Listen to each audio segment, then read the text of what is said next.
Coffee stains and name chains. I am such a loner. San Francisco bases got me slowly taking over. I can't wait to show you that I'm gonna take it over.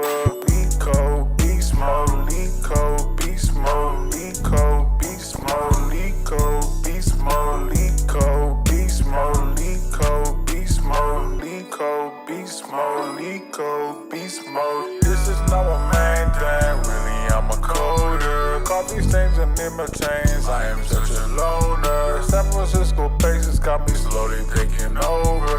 I can't wait to show you that I'm gonna take it over. Lico, beast mode, Lico, beast mode, Lico, beast mode, Lico, beast mode, Lico, beast mode, Lico, beast mode, Lico, beast mode, Lico, beast mode.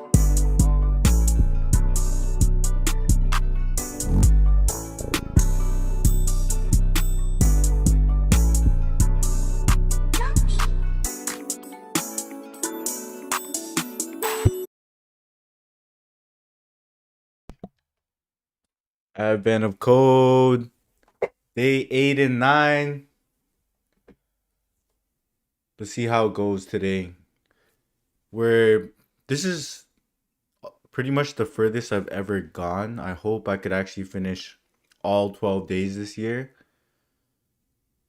But usually it gets really hard. Or like there's this guy Alpha who's finished over 1700 leak code question. He said he gave up halfway through, so I mean, we're about halfway through now.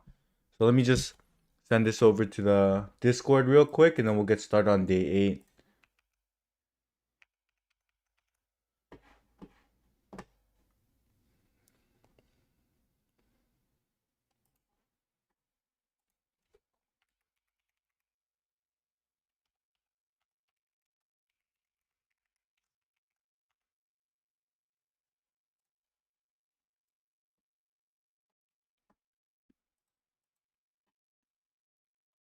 All right.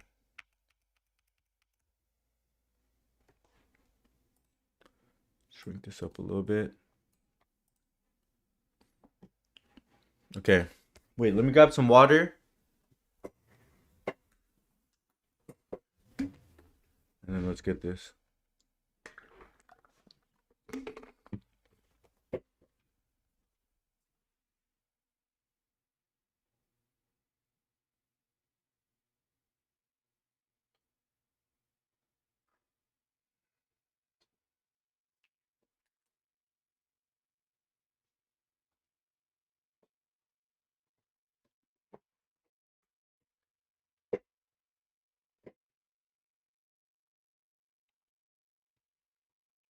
All right.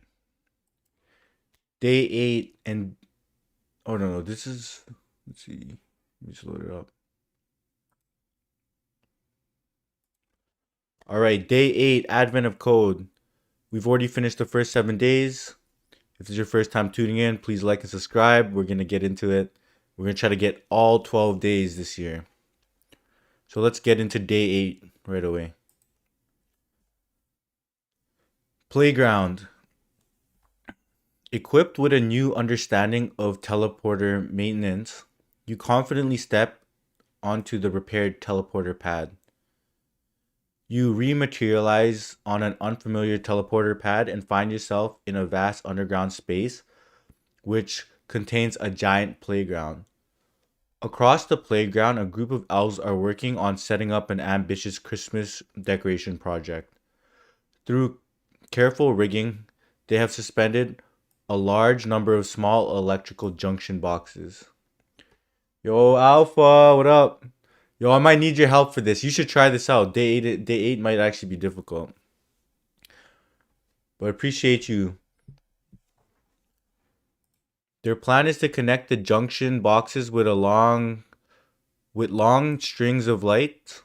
Oh, you doing work? Damn, they got you grinding, man. Yo, you're gonna move up fast. But their plan is to connect the junction boxes with long strings of light. Most of the junction boxes don't provide electricity. However, when two junction boxes are connected by a string of light, electricity can pass between the two junction boxes. Okay, it makes sense? The elves are trying to figure out which junction boxes to connect so that electricity can reach every junction box. They even have a list of all junction box positions in a 3D space. Ooh, in a 3D space? Nah. The list describes the position of 20 junction boxes, one per line. Each position has an X. This is like some linear algebra stuff. Each position is given an X, Y, Z coordinates. So the first junction box is at list X162. To save on string lights, the elves would like to focus on connecting pairs of junction boxes that are close together as possible according to straight line distance. Okay. Might be some Dijkstra's. Because it's already talking about some shortest distance. In this example, the two junction boxes which are close together are 162, 817, 812, 425, 690, and 689. By connecting these two junction boxes together, because electricity can flow between them, they can become part of the same circuit. After connecting them, there is a single circuit which contains two junction boxes, and then the remaining 18 junction boxes remain in their own individual circuits. Now the two junction boxes which are close together but aren't already directly connected are 162. Okay, after connecting them are 162, like this random one, and 431. Okay. Since these are already connected to another junction box, there's now a single circuit which contains three junction boxes and an additional 17 circuits which contain one. Dude, there's like some minimum spanning tree. Some minimum spanning tree MST question.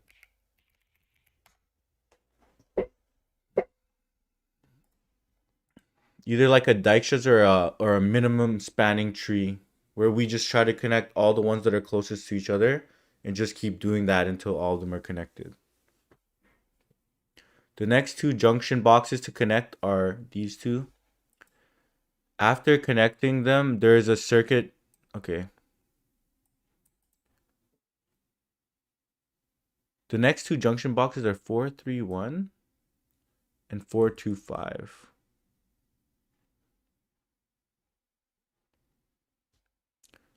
This process continues for a while, and the elves are concerned that they don't have enough extension cables for all these circuits. They would like to know how big the circuits will be. After making the 10 shortest connections, there are 11 After making the 10 shortest connections, there are 11 circuits. One circuit which contains 5 junction boxes, one circuit which contains 4 junction boxes, and 2 circuits with containing 2 junction boxes each, and 7 circuits which each contain a single box. Multiplying together the size of the 3 largest circuits produces 40. Your list contains many junction boxes. Connect together the 1000 pairs of junction boxes which are closest together. Afterward, what do you get if you multiply together the sizes of the 3 largest circuits? This is like a minimum or like a heap question. It's like a heap question.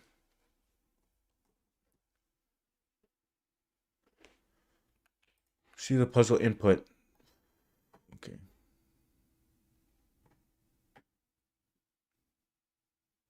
Let's see.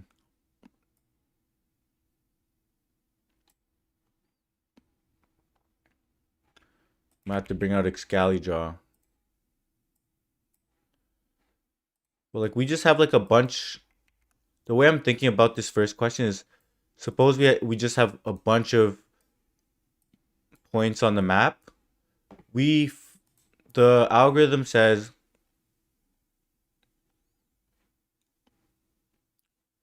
like to focus on connecting pairs of junction boxes that are as close together as possible according to straight line distance. So maybe it's just a heap. So we just need to figure out for each point, what's the distance between this point and all the other points. So we need to, and then we need to pick the smallest one. Okay, maybe what we do is, I think to get the straight line distance between 2 points, we could just use the Euclidean distance.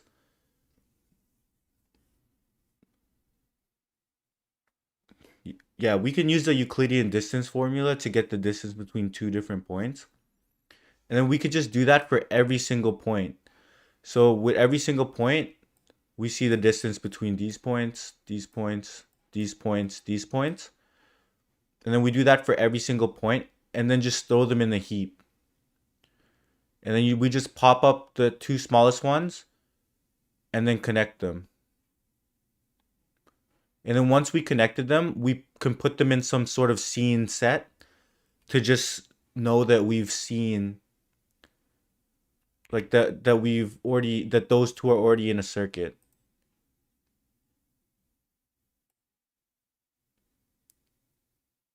But how do we know they're in the same circuit? Okay, that's the hard part. It's like a union find. Wait. That's the hard part right here.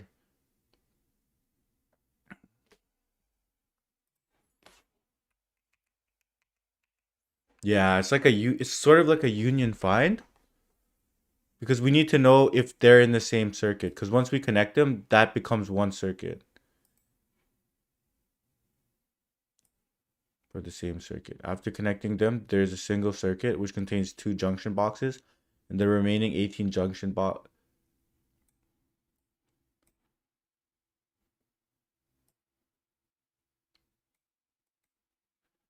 Now the two junctions which are close together but aren't already connected are 162 and 81 and 431. After connecting them, there is now a single circuit which contains 3 junction boxes and an additional 17 circuits which contain 1 junction box.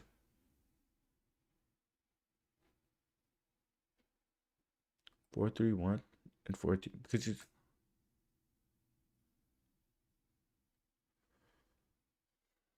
Wait, how does that work? Okay, let me think this through. The next two. Now I'm just trying to think of this case.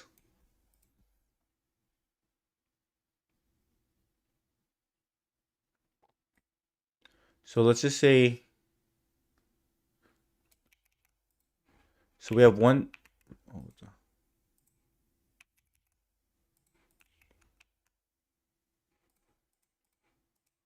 so we have 162.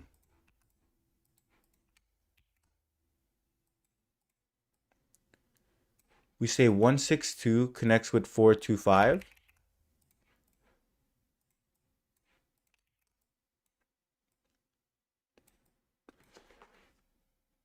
There's like a minimum spanning tree. Yo, what's up? Squid, this is a hard one.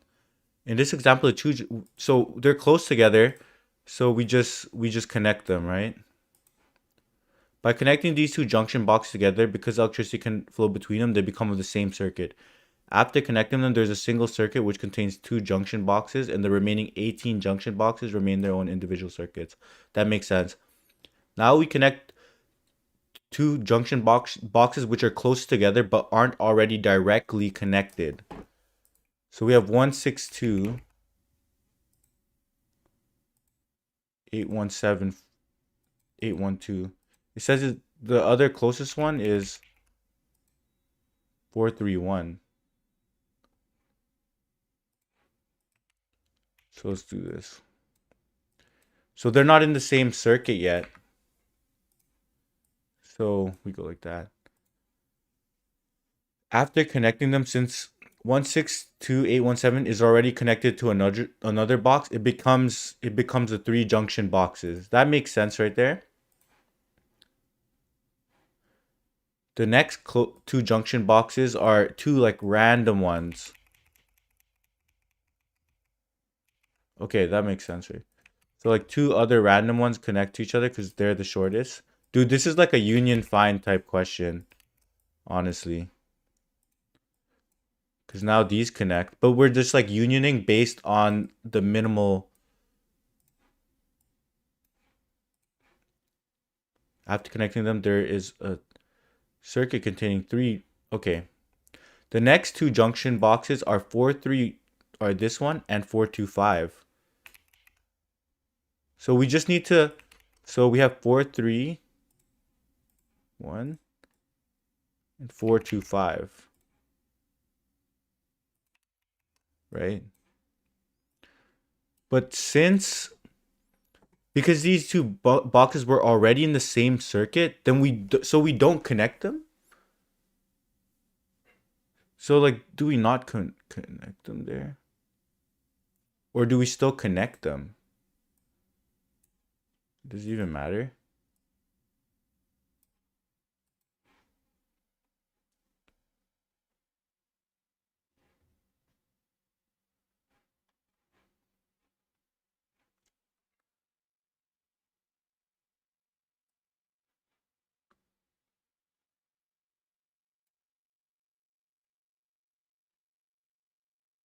Five junction boxes, one circuit. Which why wouldn't they just do this in a 2D space? Why do they have to make it 3D?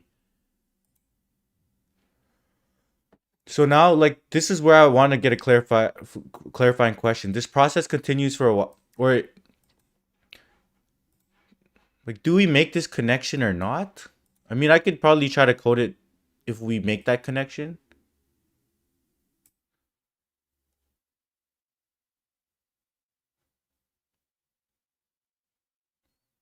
Dude, okay. Like, I can try coding it, skipping that, and one, like, not skipping that. And at the end, we probably do want to skip it. Two circuits which contain two junction boxes, and 7 circuits which contain a single box.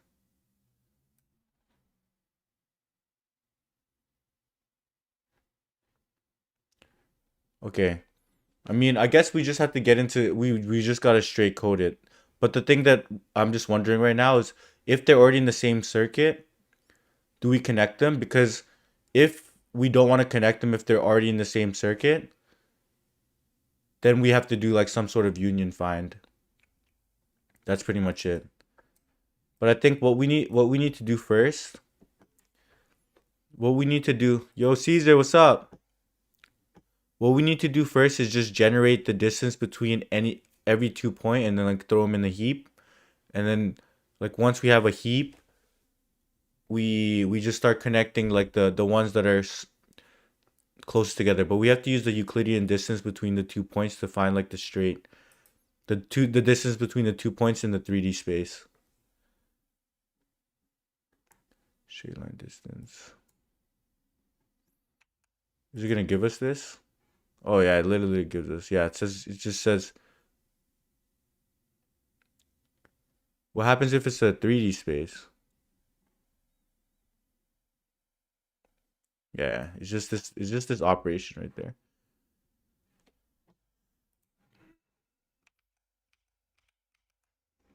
Okay, let's get this started. And then maybe we just like have to loop 10 times.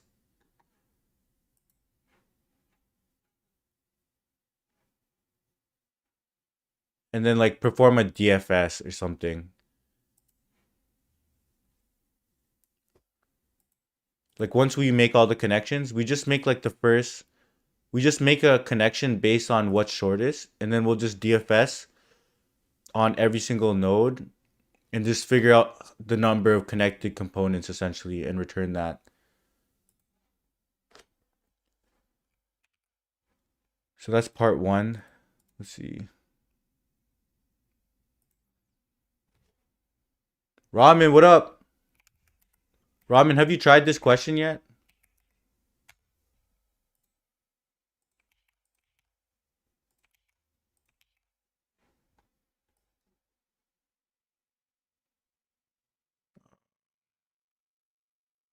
Come on, what's up?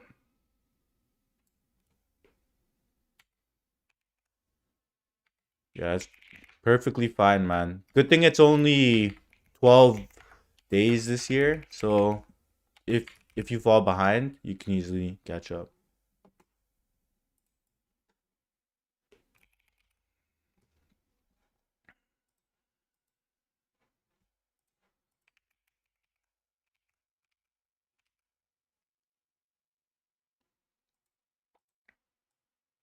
So we're getting to day 8.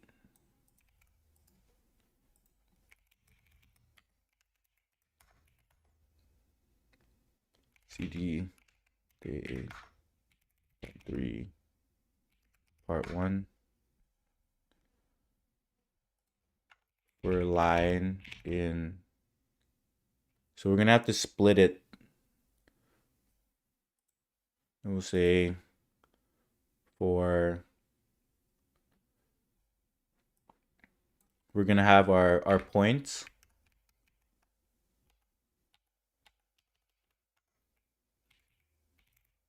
We're gonna have our points here for line in input string. What we're gonna do is we're gonna get our x, y, and z coordinates by doing line dot split on the comma, and we're gonna do points dot append like a tuple of the x, y, and z, but we'll cast them to integers.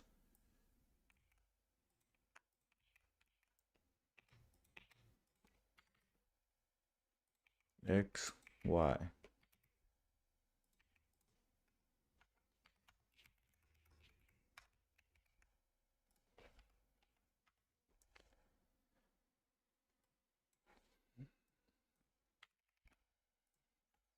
Now we have the points. Now we need to compute the distance between every single point. And then we're gonna push that into a heap.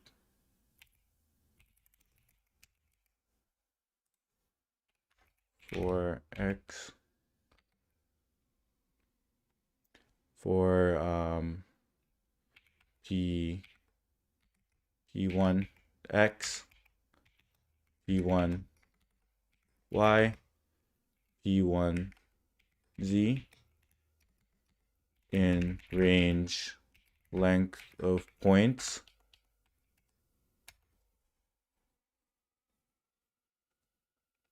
We're gonna extract the point here for I.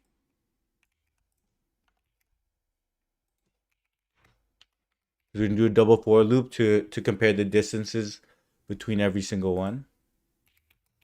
I plus 1. We'll do equals points I.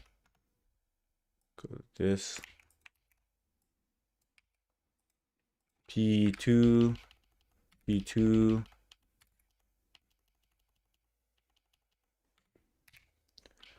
Now we just need to compute the distance.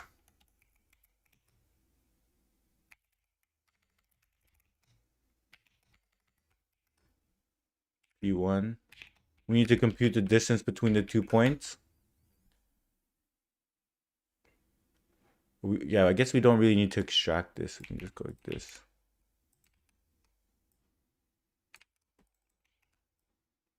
P1, P2, and then we have to return like the square root.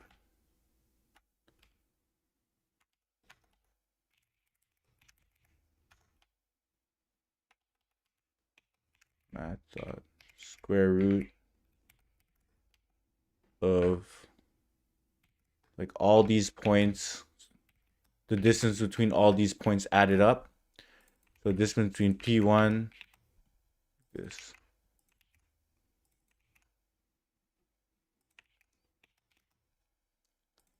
Pretty sure that's a Euclidean distance formula.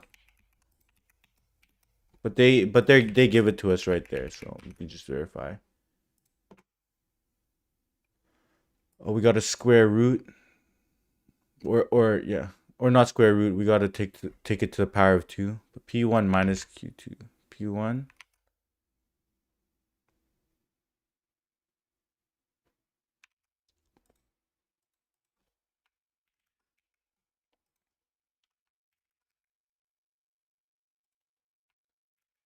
Take the square of both of these. And then what we'll do is this equals distance. How's day 8? It's pretty interesting.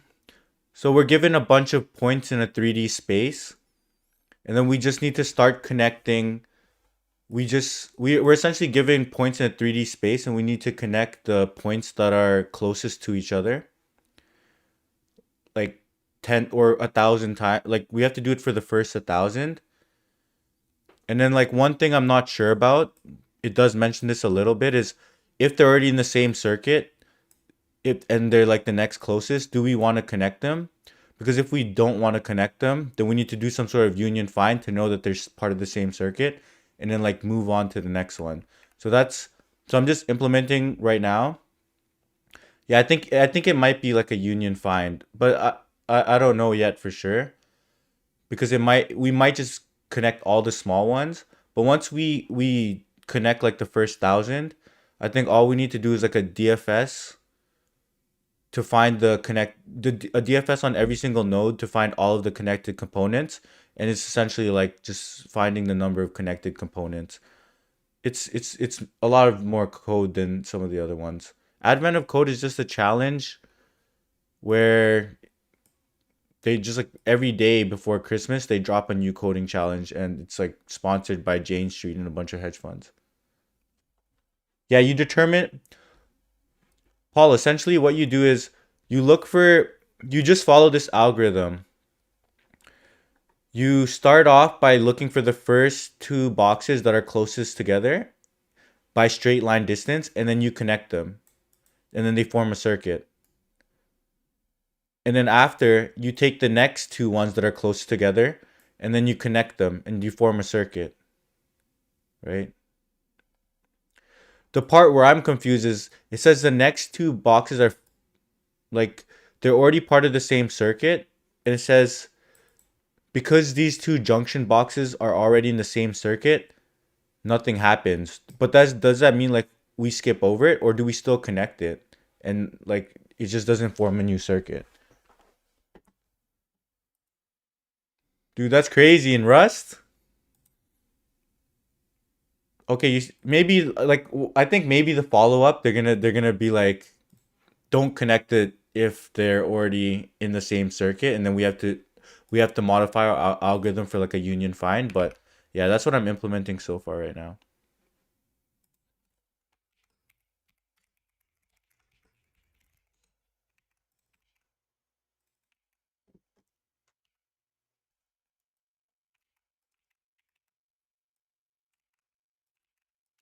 So we get the distance there, and then we're gonna push the distance between the 2 points into our heap.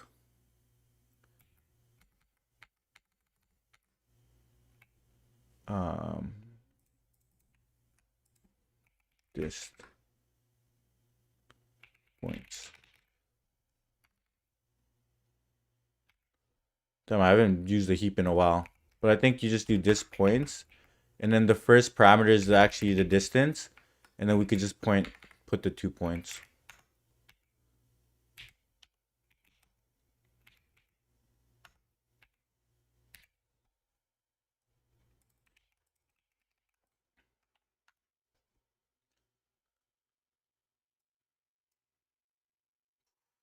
What?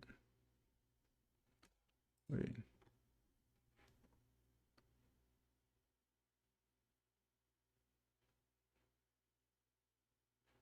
What's going on here? Okay. I think it works because the closest one are 162 on the heap, 162.817.812, and 425.689. Okay. I think that's yeah. I think our heap is working correctly. So now we just need to do something.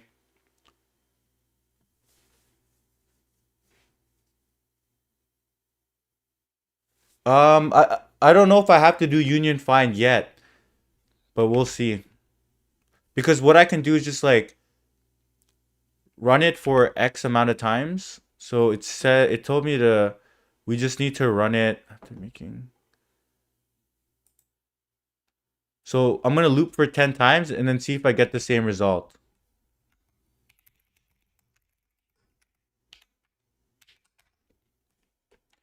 So what I'm gonna do is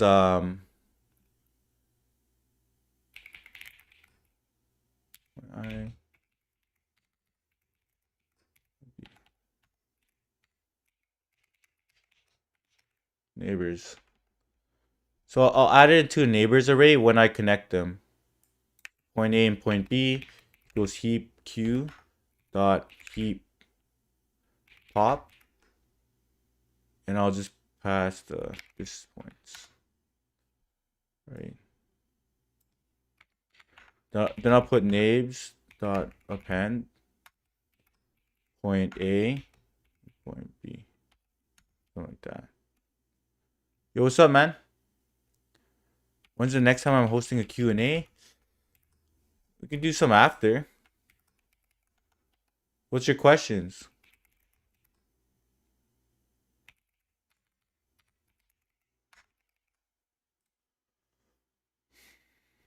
But how do I know how we need to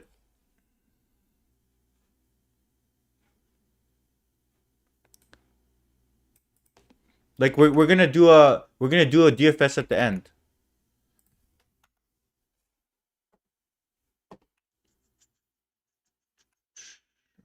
This.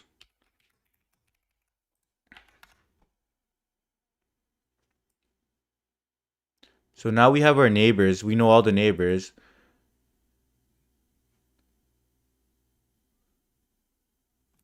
Now what we're gonna do is we're gonna start a queue. We'll just do a DFS. We'll just do a DFS for every single point. And we're gonna count like the size of each. The size of each.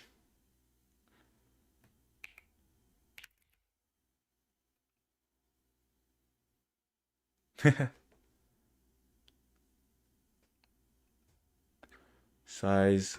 So we're gonna have like we have all the neighbors. Now we kind of just need to like perform a DFS on each one and then figure out the size.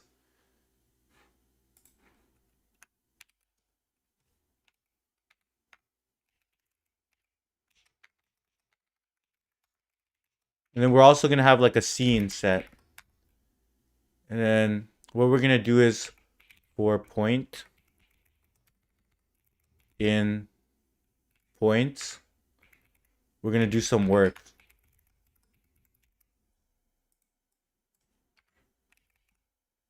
Just okay. We're gonna perform our DFS, so let's just implement that quick.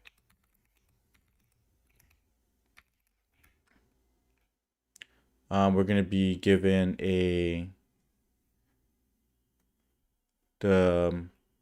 the point. We're gonna be given the scene, and then we're gonna be given the neighbors, right? Stack equals point. And we'll scene dot add point. While stack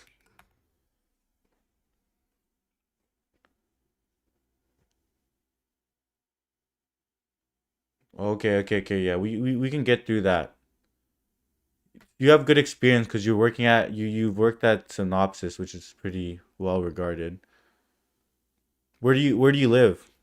And chat always has good advice. Chat will always give you good advice too. Every time people ask me questions, like if I'm working on a question in the middle of an interview, like they always give good advice too.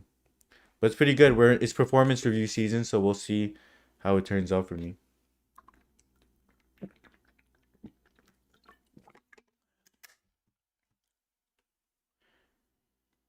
So what we're gonna do is we're gonna perform a DFS.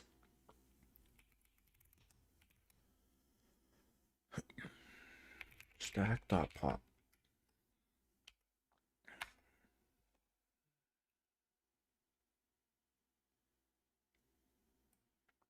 Oh, we're gonna need to build an adjacency list, so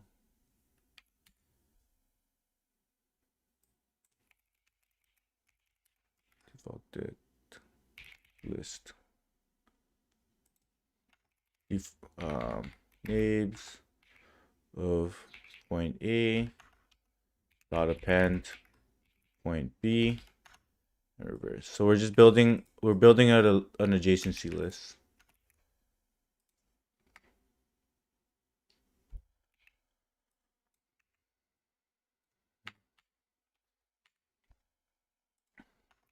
For neighbor in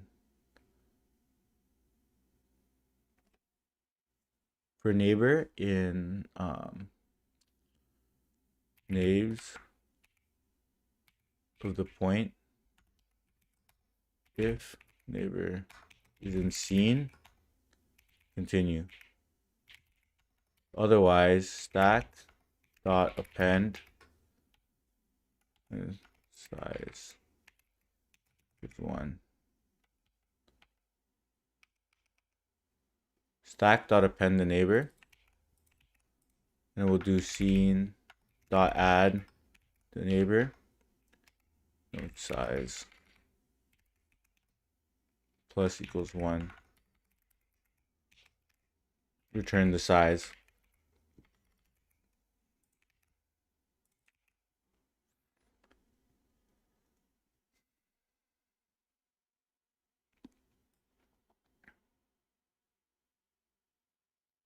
Size is for if point inside in scene, continue. Then we'll do a sizes dot append DFS on the point in the scene and the naives.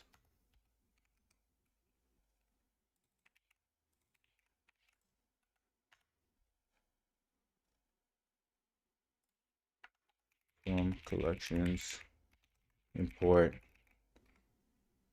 default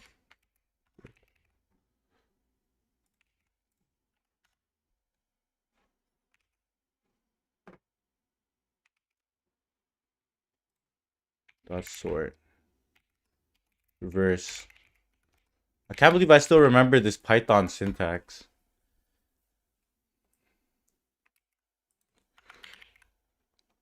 I barely use Python.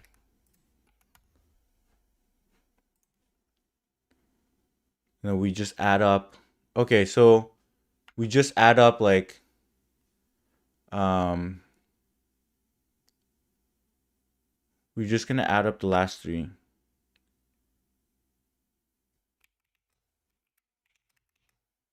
Equals sizes.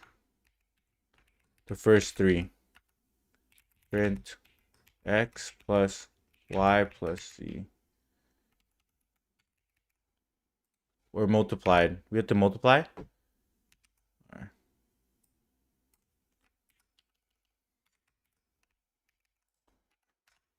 40. All right, get this. Let's go with the large input.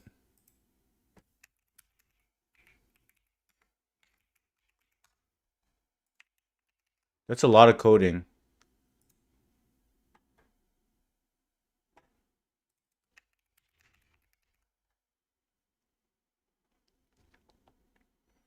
So we need to run this 1,000 times.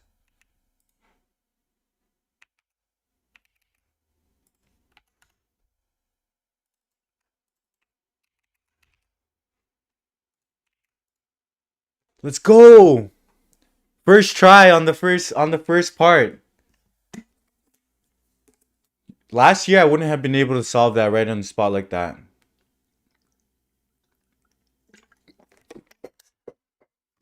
All right, let's get into part 2.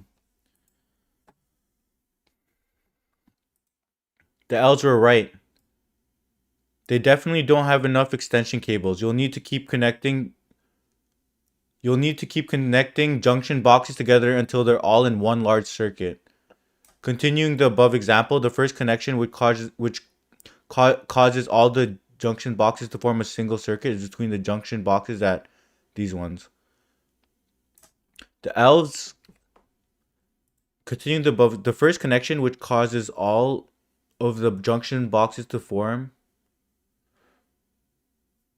a single circuit is between the junction boxes at 216, 146. The Ls need to know how far these junction boxes are from a wall so that they can pick the right extension cable. Multiplying the x coordinates of those two junction boxes produces this number. Continue connecting the closest unconnected pairs of junction boxes together until they're all in the same circuit. Okay, this might be a union find.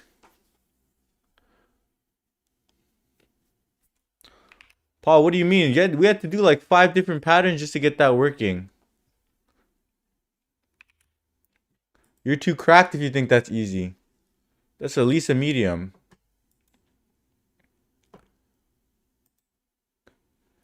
Continue connecting the closest unconnected pairs of junction boxes together until they're all in the same circuit.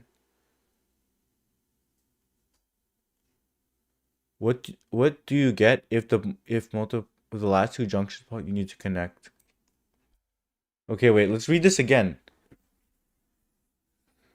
And this is just day 8. We're gonna still do day 9. People were telling me that they spend 3 to 4 hours even on day 2, day 3, day 4. Like that's what they're commenting in. Oh really? There's an echo? No way.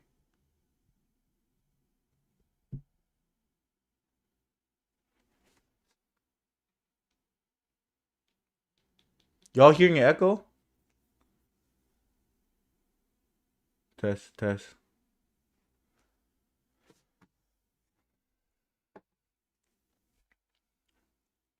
Okay, okay, okay. I know Paul has like really good. Wait, let me see. I'll test it myself.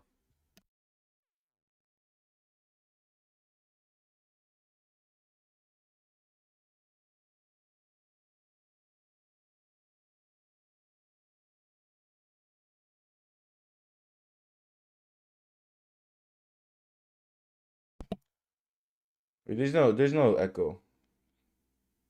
Definitely no echo. Okay, the Ls were right. They definitely don't have enough extension cables. You'll need to keep connecting junction boxes together until they're all in one large circuit. Continuing the above example, the first connection, which causes all of the junction boxes to form a single circuit, is between the junction boxes at these two coordinates. The Ls need to know how far those junction boxes are from the wall so they can pick the right extension cable. Multiplying the x coordinates of those two junction boxes produces, okay. Continue connecting the closest unconnected pairs of junction boxes together until they're all in the same circuit. What do you get if multiplying the x coordinates of the last junction box you need to connect? Bro, this is just like a union find.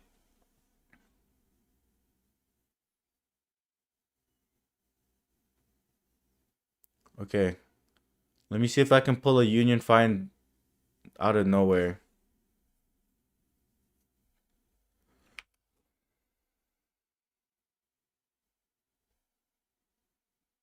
I literally haven't implemented that in a while.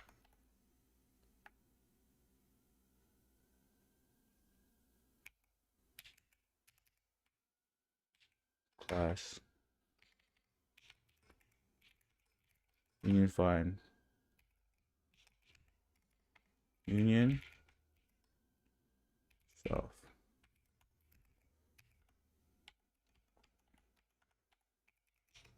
Find. X and Y.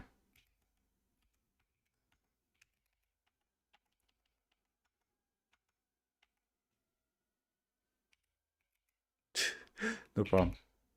Self. Wait. Let me think if I could just brute force this. Self dot sizes.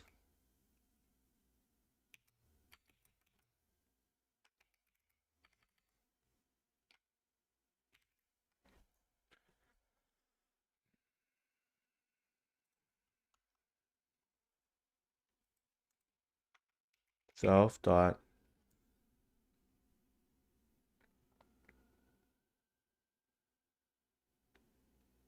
Oh, you can probably union finder.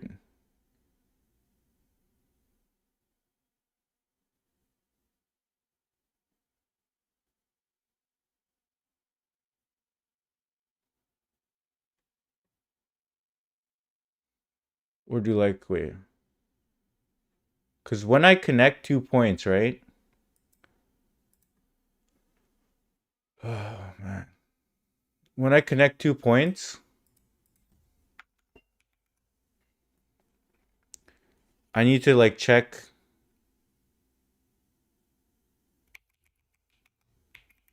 number of components.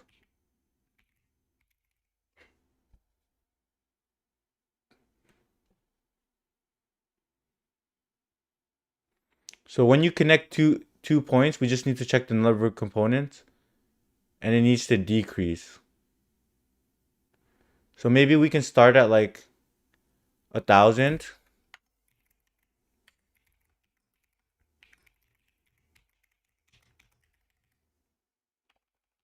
right?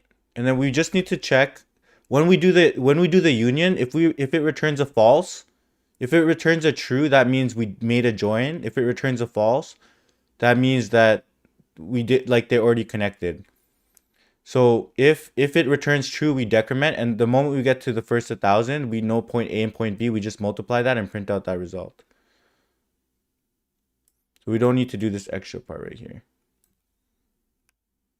All right. So I'm just gonna actually duplicate this.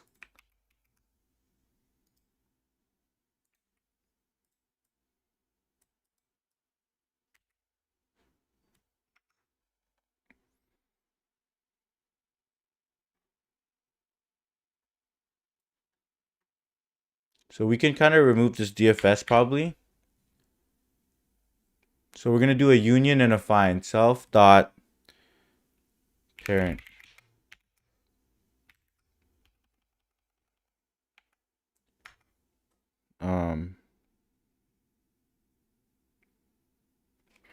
Okay, how are we gonna do this?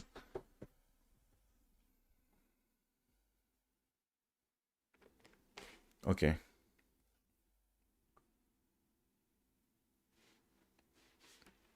I work on products team. I work on products team. I worked products pretty much all my life.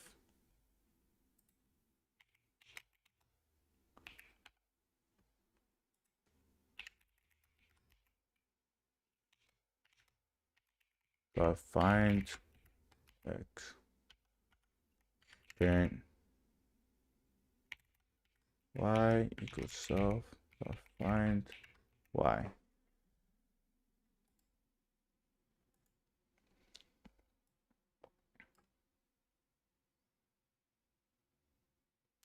Damn, how did I do a union find?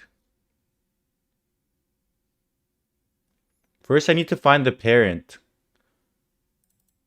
right? And then like I need to update the sizes depending like on the size of the parent. So what I'm gonna do is when I do a find,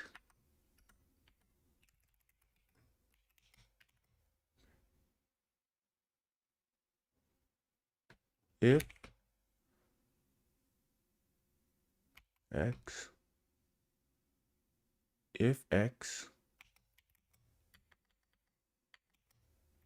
in parent, that means we're gonna capture parents. If x in parents, else we return out like something like this. If x self dot. Yeah, hello interview is really good for that.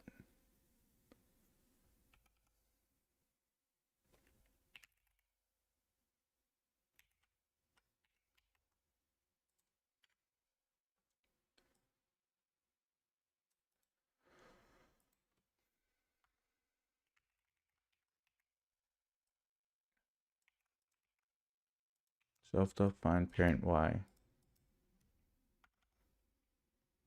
If parent if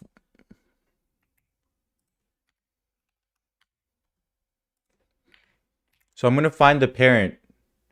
If x has a parent, then we have to like find the parent and we're gonna return that. Otherwise that. Then we're just gonna say at the end we're gonna say the parent of x is equal to the parent of x is equal to parent x. And the parent of y is equal to parent y. So this just kind of tells us return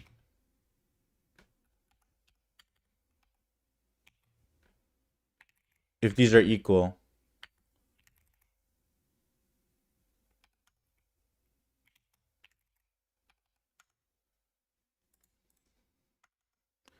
If parent x equals parent y, return false.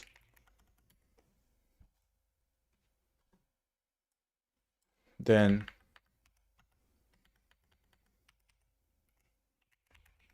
of x.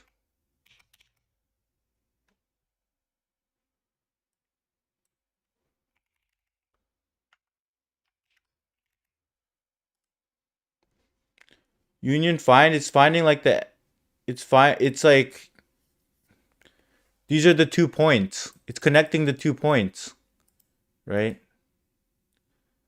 Like when I say x and y, I just mean p1 and p2. So size of x here.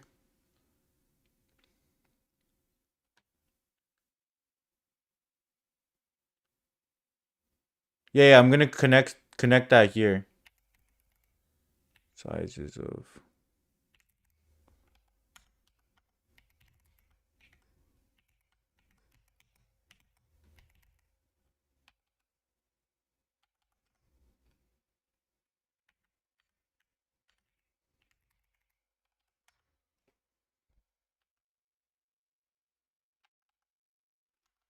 yeah. But you have to connect them based on the size. If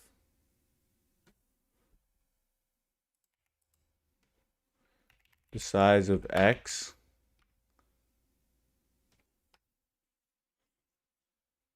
equal to size of y, z. What's the size of... Bro, I haven't done union find in like years. Not years, but like at least 6 months. Size of x equals y, then go. Then it doesn't even matter. We'll just make the connection here. We'll say the parent of x equals the same parent as is equal to parent y.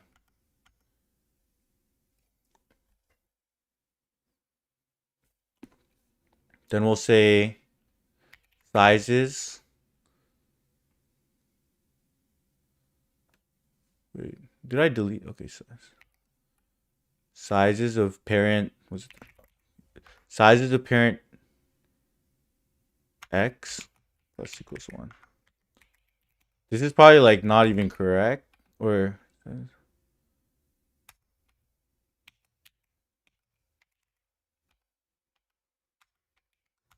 if size of x is greater than size of y,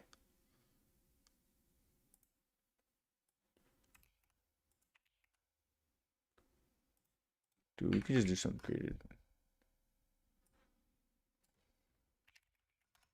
I'm gonna do this. I don't know if I'm even doing the compression right, but we just do that. Like that.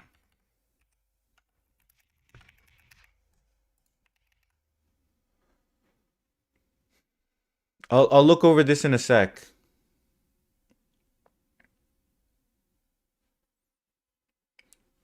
So I'll bring the union find. And just correct me if I'm wrong, chat.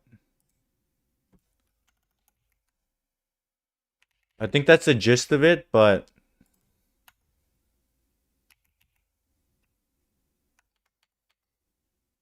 um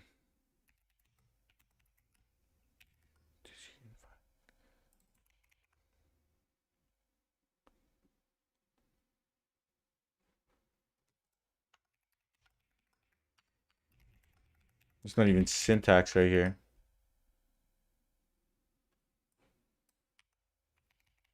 How is it? What day am I on? Oh, I'm only on day 8? Oh, shoot.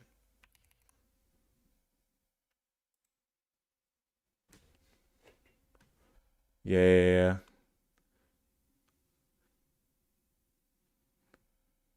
I don't even know. I haven't implemented this in so long, but we'll see.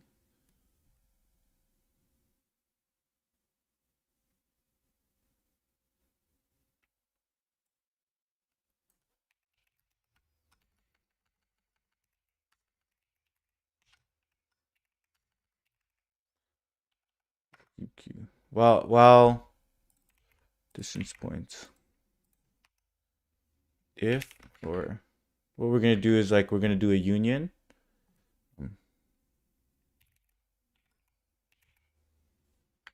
U circuit equals DSU dot union point A point B. If U circuit, then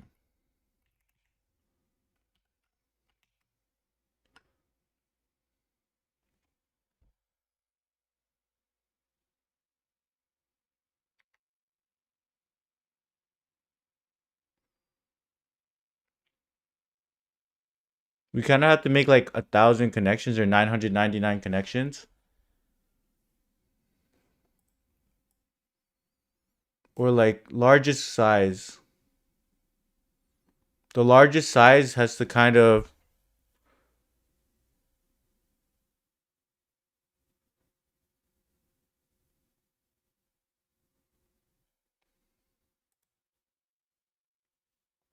Bro, okay. If the new circuit, if we do a DSU, if it's a new circuit, that means we connected. So how many connections do we need to make in order for everything to go?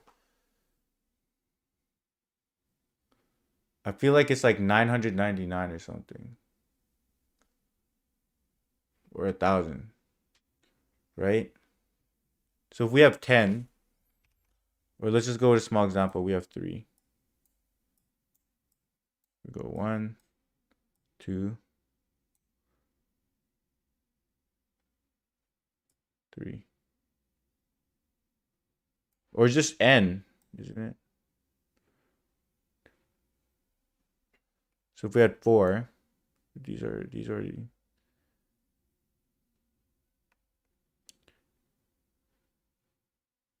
4. 1, 2, 3, 4. I think we just need N connections. So if we have 1,000 nodes,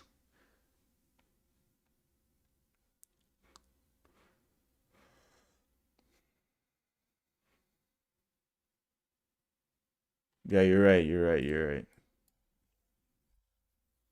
You're right. You're right. Yeah.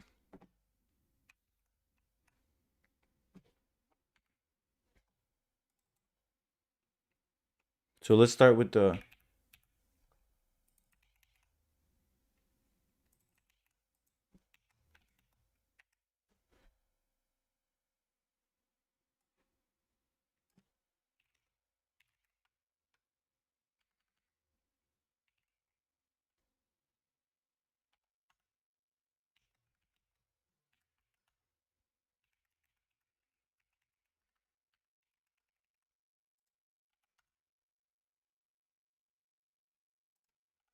Dude, this is a hard question. Only because I haven't done Union Find in a while.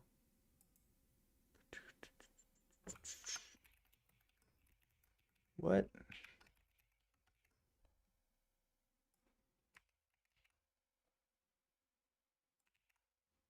Why did I implement that twice?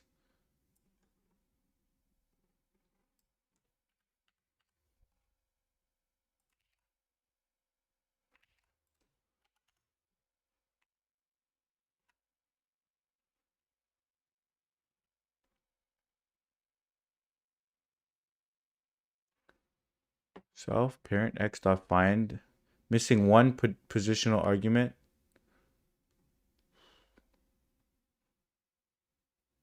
Oh no, with find. Oh, we just put like. Oh yeah, we just put like 1 here. We this. Like that.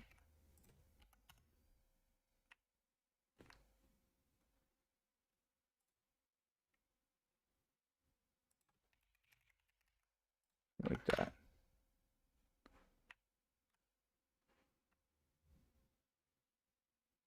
Where's that?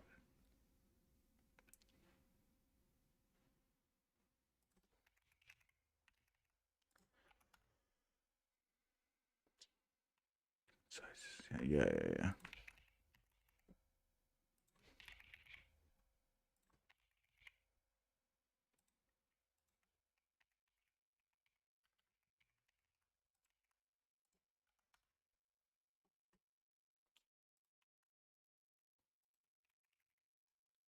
Parent.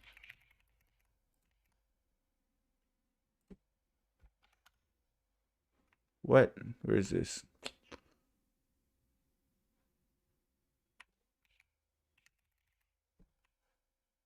For a parent. If X in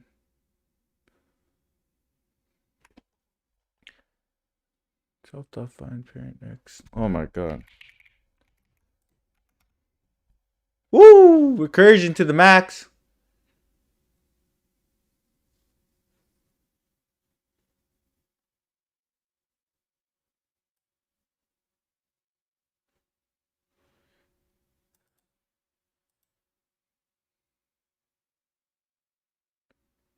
If X in self.parent.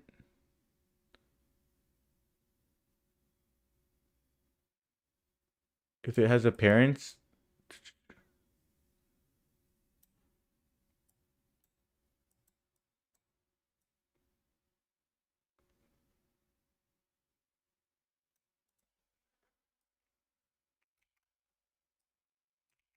I think we lit. It's like this. This is this compression there.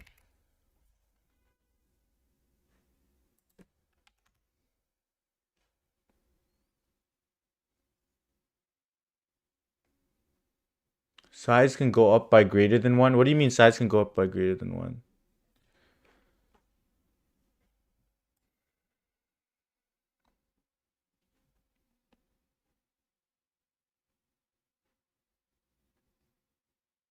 If X is in parent, we look to we return that. Otherwise, we return X.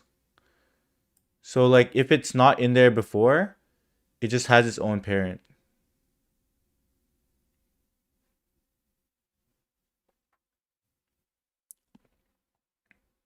Wait, where how is it like how is it recursively going all the way to the top?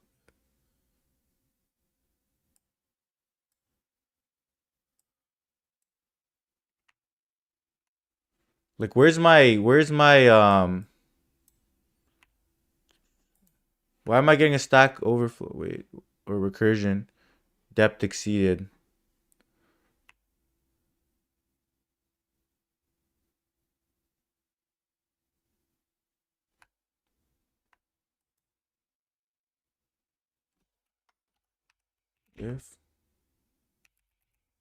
If X not in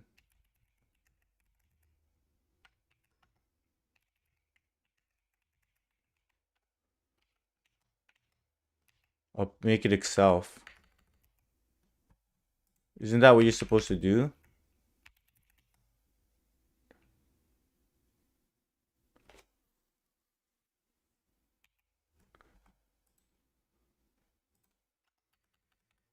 Oh no, wait. Like okay, what's the parent?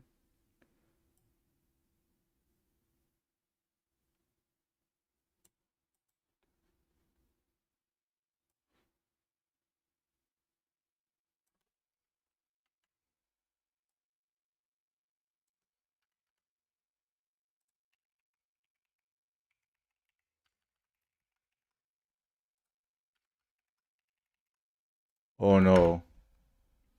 Okay, I'm gonna look at. I need to look at the cookbook real quick.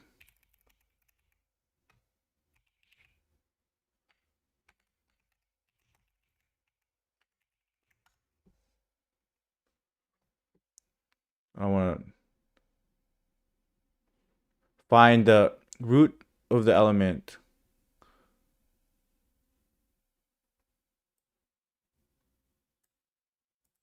Oh, okay, I see. Okay, I was doing it right, but I was doing it right, but I was doing if it's not equal if x. It's just this. But basically what they're doing is like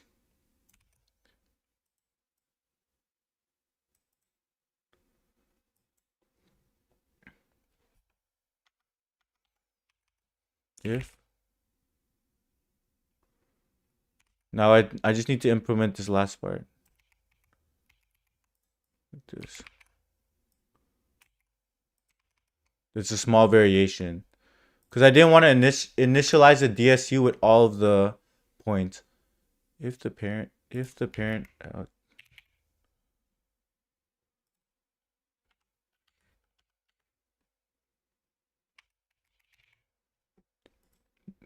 I had to, bro. It's already been an hour. If x is not equal to x, self dot parent x equals self dot find parent x.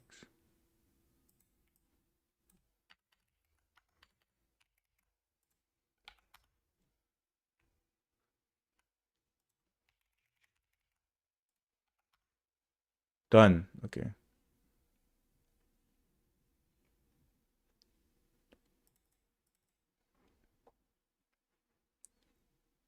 Then what we'll do is what we're gonna do now is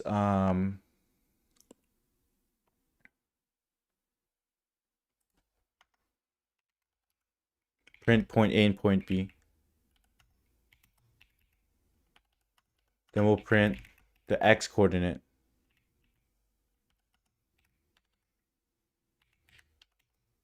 Times point.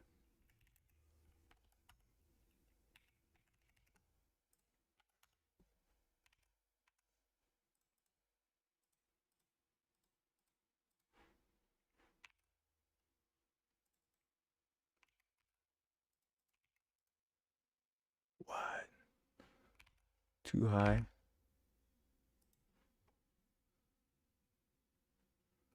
Let's work on the let's look at the test example.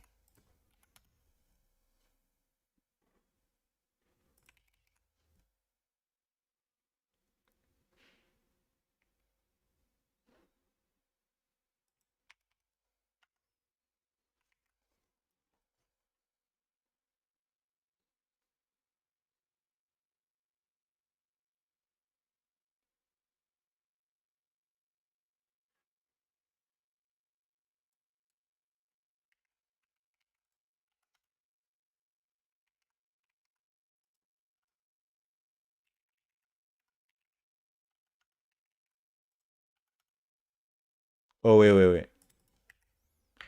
We need to do 9.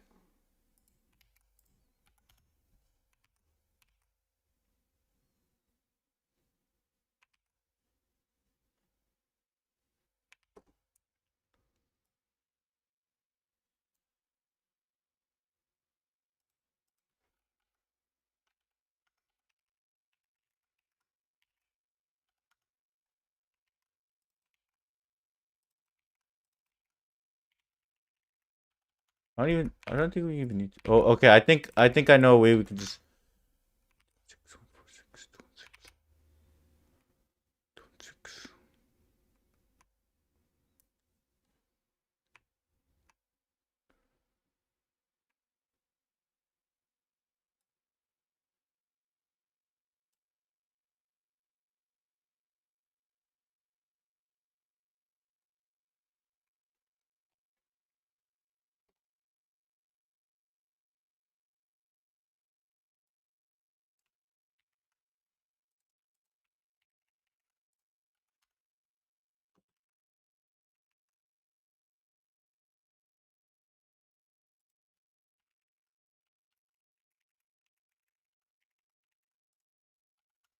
So we connected 216 and 805 are the last connected. What? Like, obviously my DSU is wrong. Let's see, union, find X. That's what I did.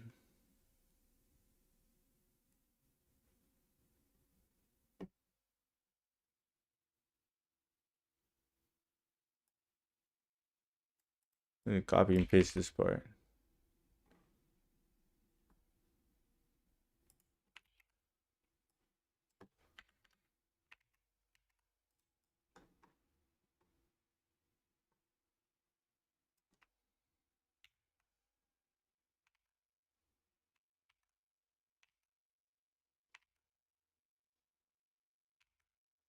Yeah, I pretty much had most. It was our implementation was pretty close.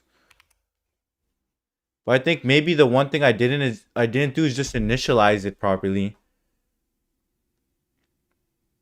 Maybe I need to just initialize it with all the points first.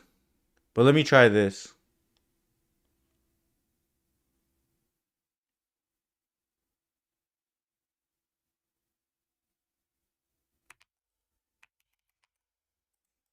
Like this.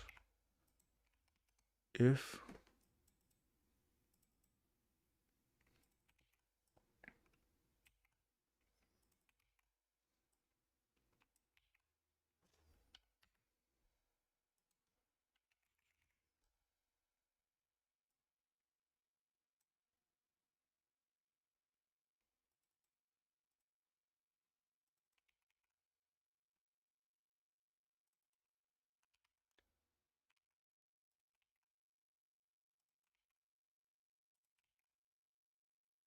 self dot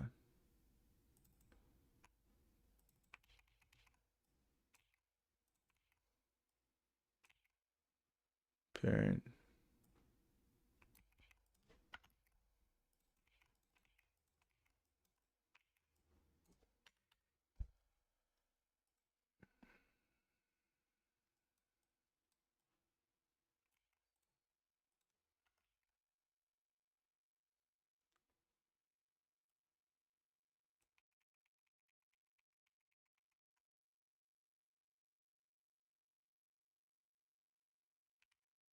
How come they don't increase the size of these ones?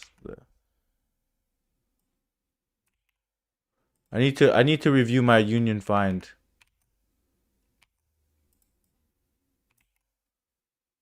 I'll do that after though.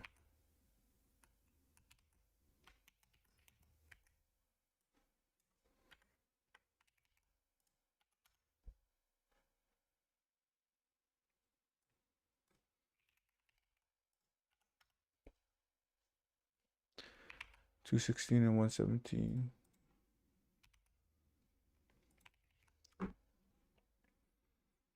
Bro, yeah, I need to review my union find. But essentially what we do is did connect. Paul, I think all we need to do is like if we connect them, we just push them here.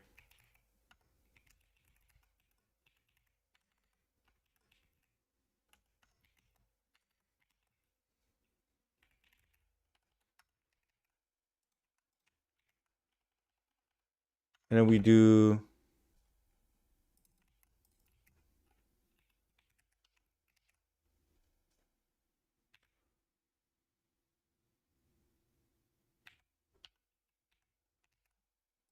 should get 216.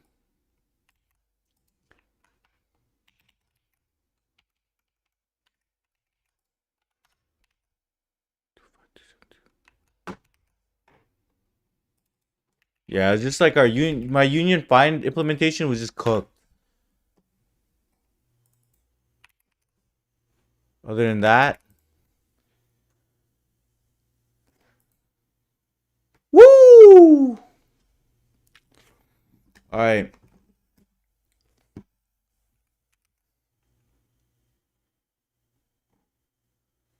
Now let's see. Paul, did you get that part?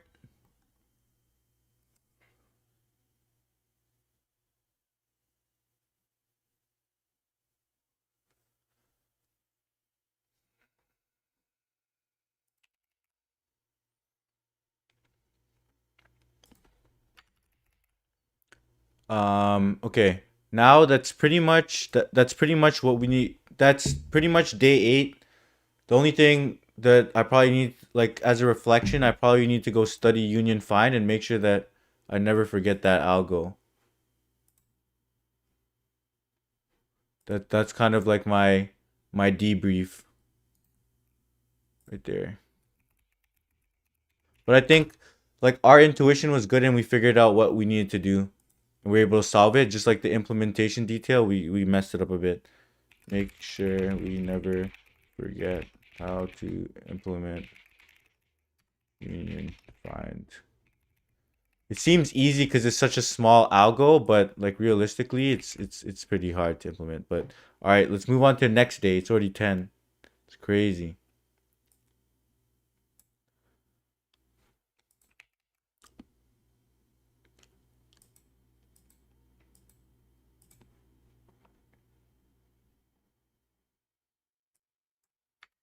Gonna fix up this question first.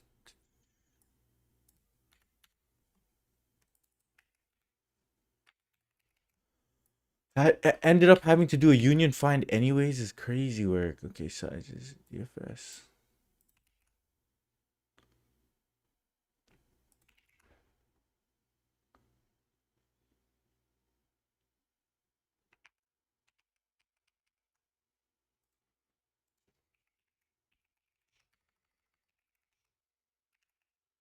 You and I bit like if you're in a coding competition, sometimes I'm pretty sure in most like competitive programming competitions you get like some notes. Like you don't get like you could like ChatGPT.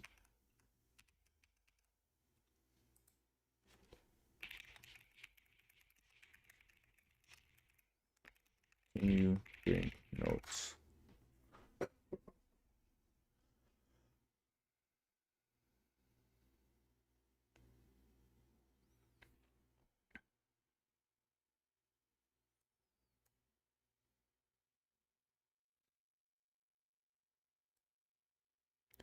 Yeah, yeah. In those contests, yeah, like what I do if I had a reference sheet is just like any algorithm where I'm not where like I might forget, I'd write it down. So I'd probably write down like union find just in case, and like some of the other more complicated ones, or like any like math equation that I might forget. So I'll write that down in my reference sheet. So basically, like for us to just look up what a DSU was, how it worked, that's not cheating because that's the only thing we need to look up right there. Because I know some dude came in the chat saying, "Yo, why are you using ChatGPT?"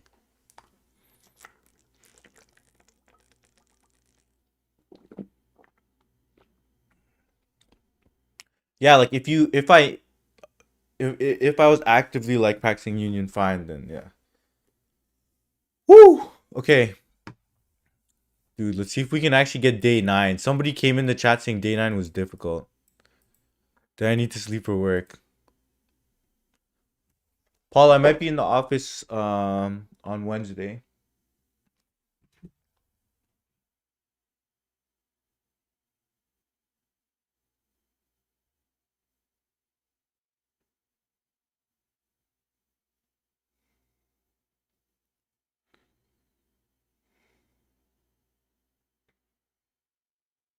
Wait, let me reply.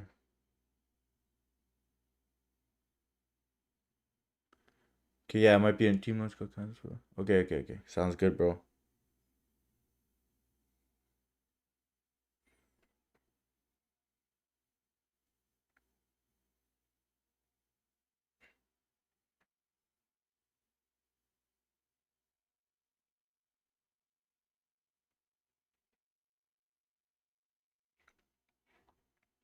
Dude, that question was hard, can't lie. Okay, we're gonna do day 9. Let me just quickly grab something.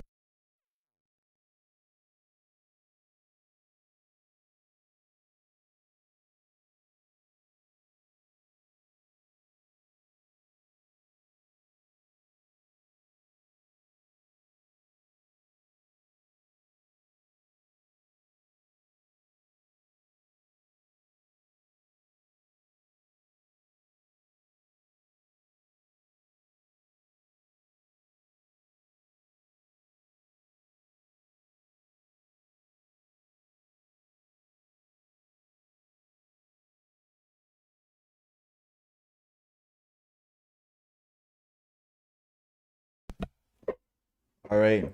How we feeling about this one?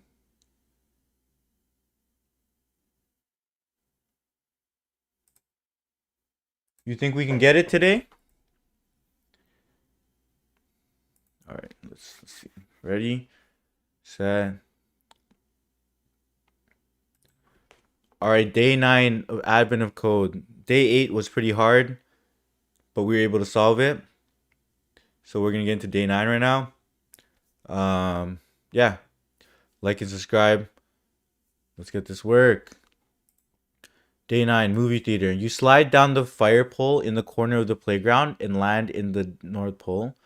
Base movie theater. The movie theater has a big tile floor with an interesting pattern. Elves here are redecorating the theater by switching out some of the square tiles in the big grid they form. Some of the tiles are red. The elves would like to find the largest rectangle that uses red tiles for two of its opposite corners. They have a list of where the red tiles are located in the grid. Dude, largest rectangle, it's one of these ones. Showing the red tiles as the above will look like this. You can choose any two red tiles as the opposite corners of the rectangle. Your goal is to find the largest rectangle possible. Okay. That doesn't sound that hard.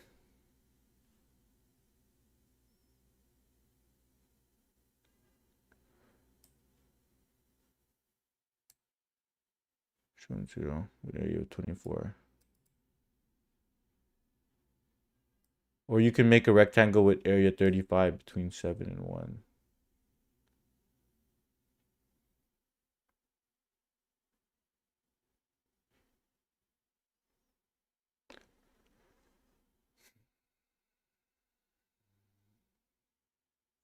Ultimately, the biggest rectangle is between those. Okay. What is the largest area of any rectangle you can make? Okay.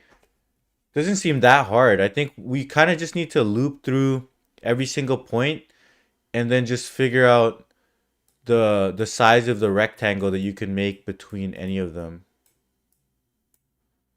So pretty much the size of the rectangle is just the difference in x times the difference in x coordinates times the distance in y coordinates. Because the distance in y times the distance in x. So if the distance in, yeah, something like that. And then we just need to maintain a minimum. What is the largest area of any rectangle you can make? Okay, that doesn't sound too difficult.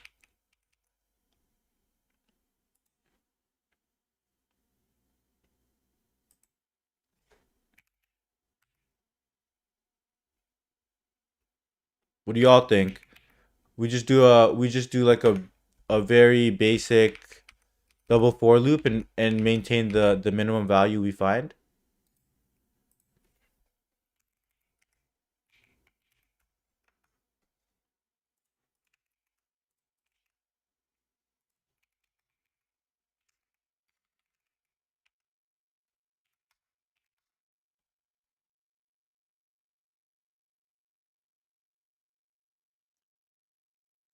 Yeah, yeah. Toby, what's up?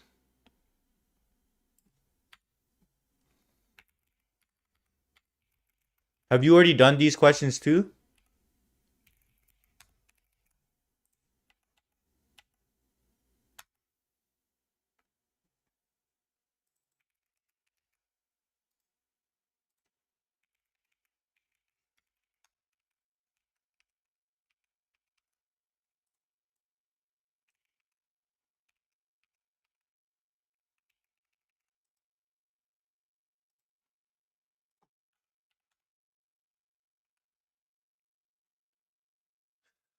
Yeah, focus on that. Hold up, need to sneeze.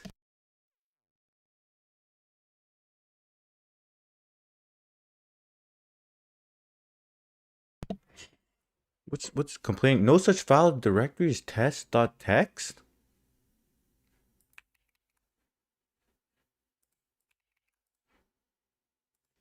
Oh no, part 1.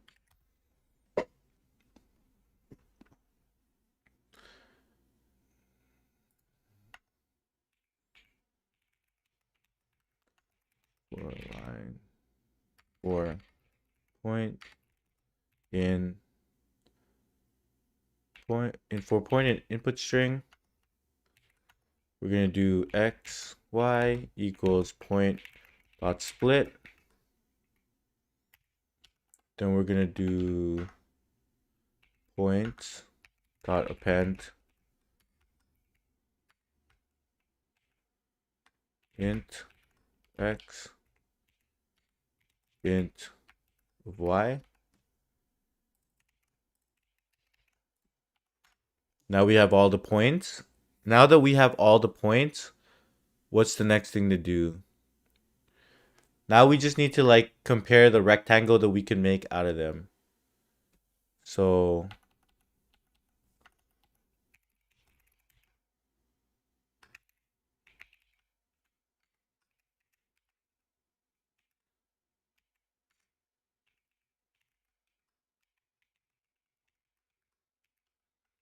I think we just need to do the change in x equals like import math dot absolute value between the point x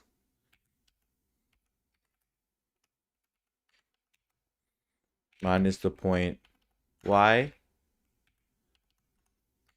dy equals math.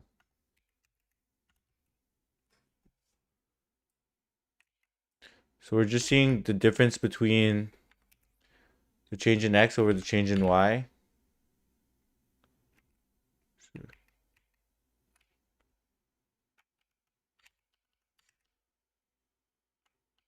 Like the length of the sides, and then we return x.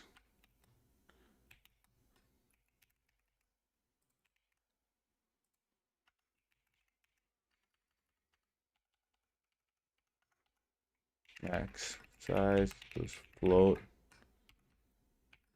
negative infinity. Start off with float negative infinity. We'll do max size equals max size. So rectangle size.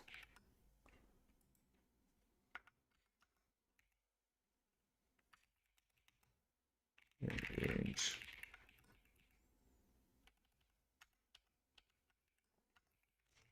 In range I plus 1 length point. What we're going to do is for I in range length of points, what we're going to do is the max size equals rectangle size of points at I and points at J. And then we just put max size.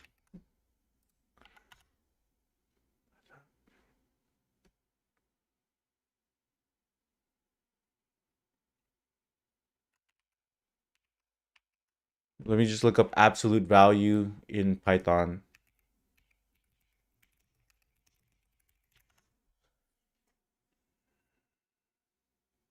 You just say abs, you don't have to use math.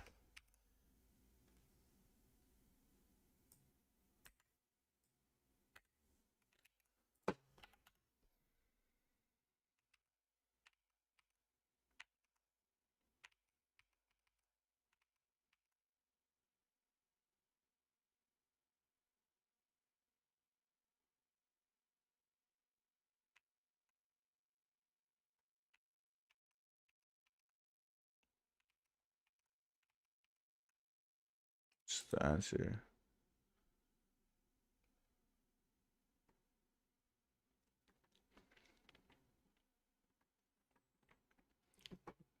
I'm probably just calculating. So let's just do 9 and 5, 2 and 5 and 9 and 7.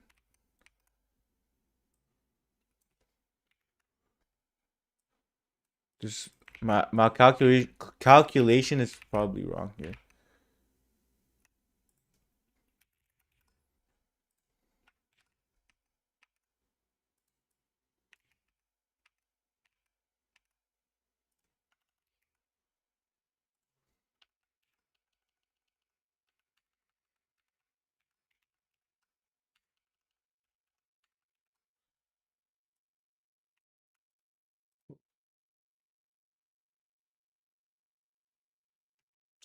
How do you cancel this? Imagine I just vibe coded this whole thing. I should try after vibe coding advent of code. 24.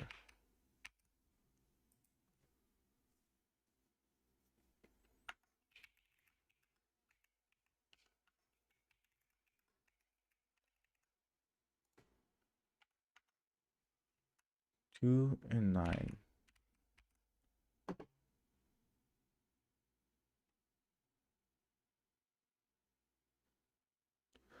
One, 2, 3, 4, 5.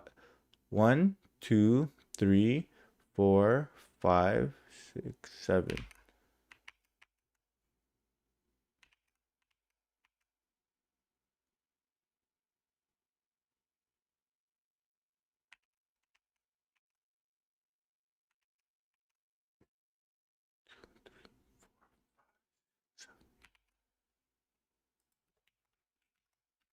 Let's add 1, I think. Yeah.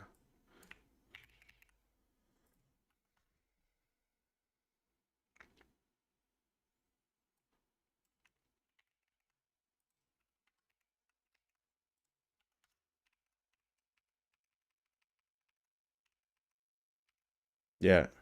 Just had to add 1. Get your puzzle input. This one's easy. Hopefully, let's see.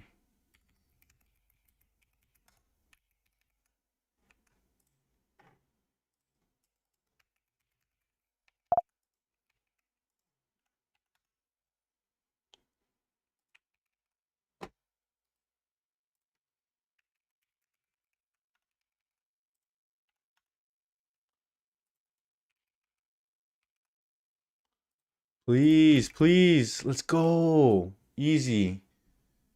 Part 1 done. 12 minutes. That was the fastest I've ever got that one done.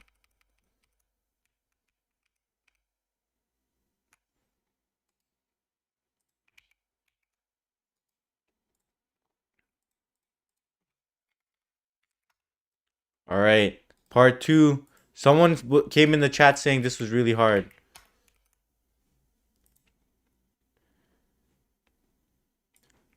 The elves just remember they can only switch out tiles that are red or green. So the rectangle can only include red or green tiles. In your list, every red tile is connected to the red tile before and after it by a straight line of green tiles.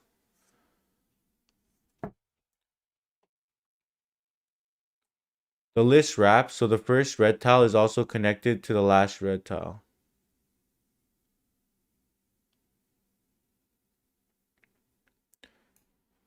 Tiles that are adjacent in your list will always be on either of the same row. Wait.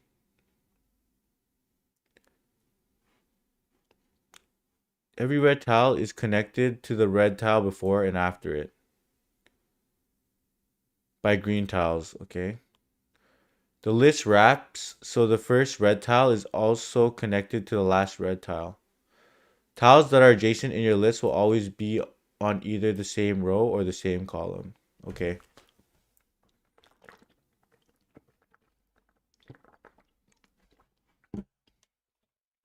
In addition, all the tiles inside this loop of red and green tiles are also green. Holy, what?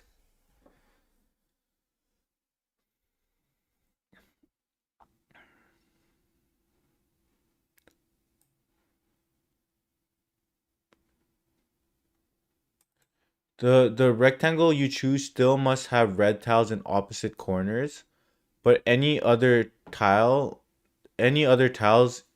it includes must now be red or green. This significantly limits your options. For example, you can make a rectangle out of red and green tiles with an area of 15 between 7 and 3. Or you can make a rectangle with an area of 3 between 9 and 5. The largest rectangle you can make in this example using only red and green tiles, area 24. Why? Oh, because you have to use red tiles as opposite corners. What is the largest area of any rectangle you can make using only red and green tiles? Oh my god.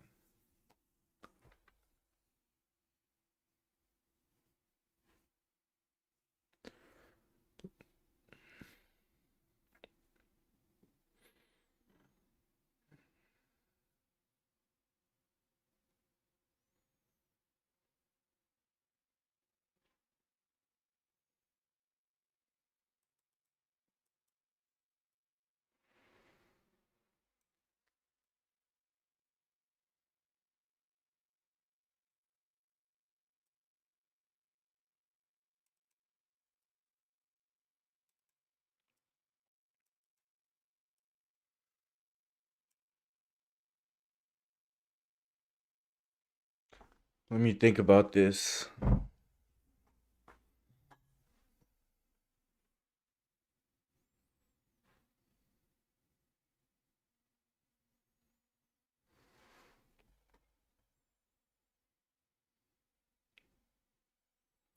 What is the largest area of any rectangle you can make? Like one thing I'm thinking if we just first switch out tiles that are red or green. So the rectangle can only include red or green tiles. In your list, every red tile is connected to the red tile before and after it by a straight line. So we could just fill this in.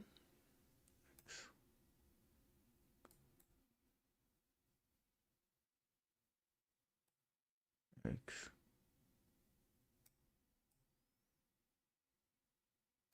How do we fill in the middle here?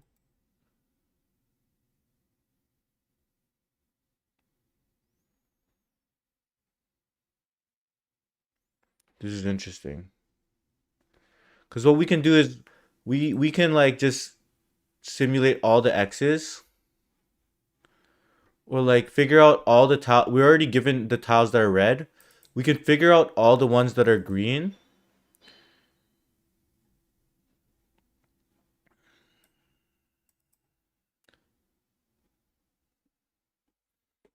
Okay, because this is our initial input right here.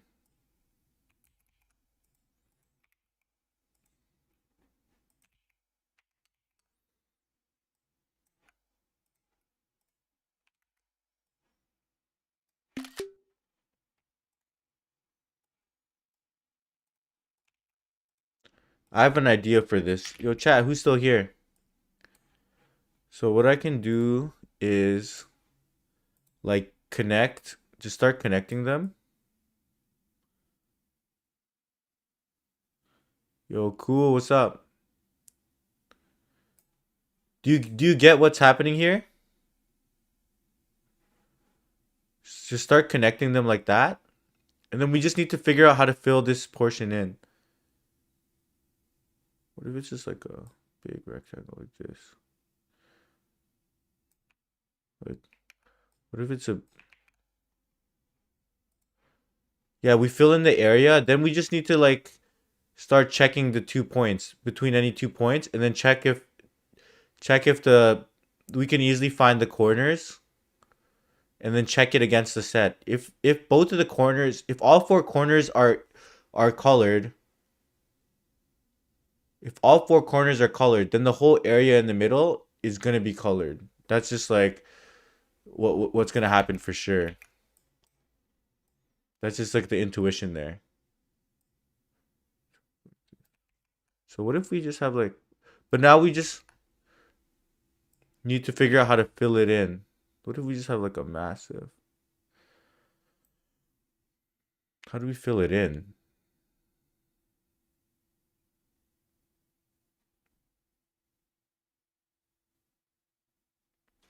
Yeah, yeah.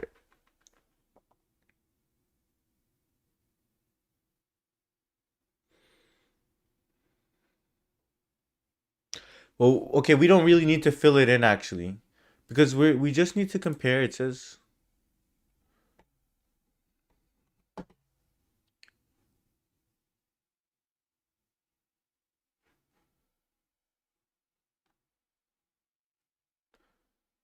Never red nor green. The rectangle you choose still have to be reds in opposite corners. So it still has to be reds in opposite corners. So we still need to choose. I think it doesn't even matter if we fill it in or not. That's like an extra thing. Because we just need to pick two. Right? If we pick two.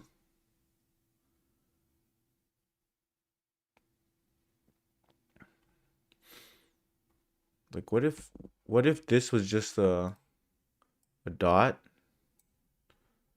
But then it was here instead. Yeah. Yeah, if this all we need to do is like check the 2 points, check the two hashtags, and then we need to calculate this point and then calculate this point and see if it's a green tile.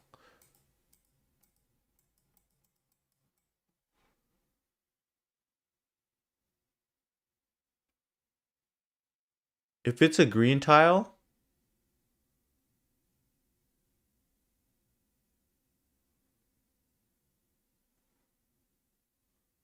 if it's a green tile, then we probably know if it's a green tile, if both of these like new points, P1 and P2 are green tiles, we know that like the inner side is going to be a green tile because we know for sure this triangle is going to be green. We know this is green, but how do we confirm this is green?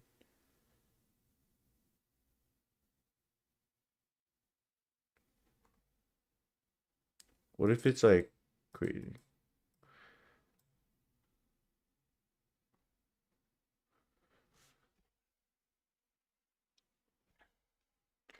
I think we just had to take that shot.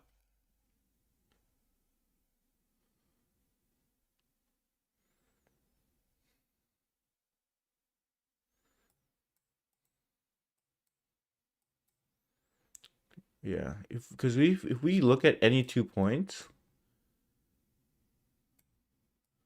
after we colored any 2 points, like after we colored any 2 points, like all four corners are like if we compare any 2 points, all four corners are gonna be like one of the things. Right? Because we're gonna be comparing hashtags. So if we compare this hashtag and this hashtag, yeah. If we compare this hashtag and this hashtag, yeah, all of them are gonna be either green. If we color the outlines, we're good. What if these two? Oh no, but we need to catch the middle here. Oh yeah, we need. Yeah, we need to check. No, we need to fill it in though, because look, if we're looking at square and square here, it's comparing x's that are like not in the.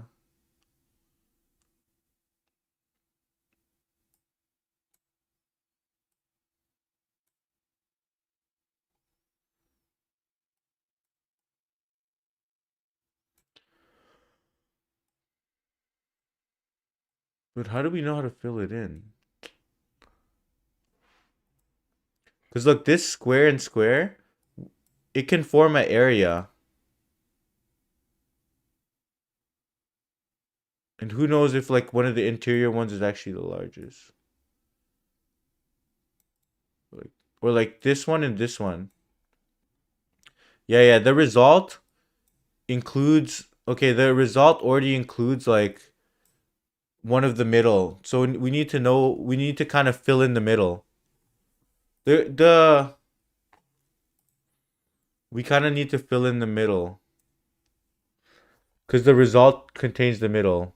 How are we gonna fill in the middle?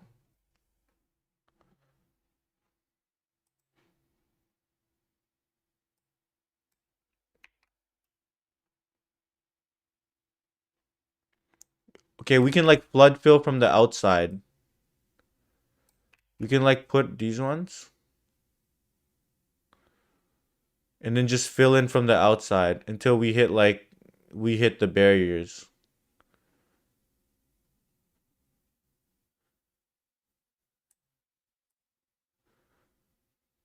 Yeah, we can fill we it's like Pacific water like you kind of fill you can fill it from the outside, and then now we know the interior, and then from there we could just like add that to a set.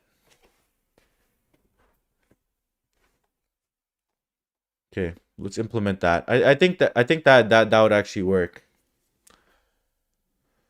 And then that's not going to be that slow of an operation. I don't think.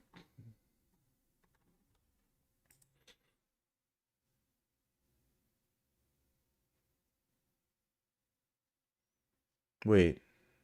Yeah.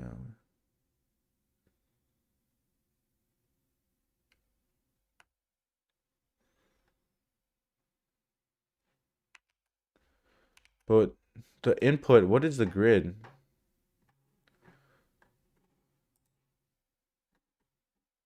Oh, we kind of just need to fill it from the inside.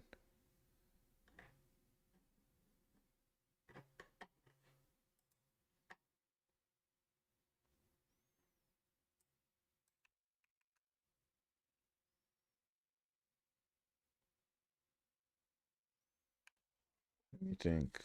How do we fill it in?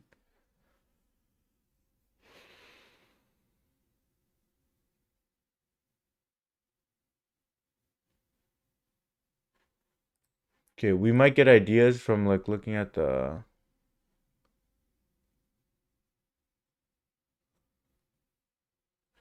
like what I'm thinking is like if it was a small grid we can fill it in, but like otherwise but like these are like large numbers.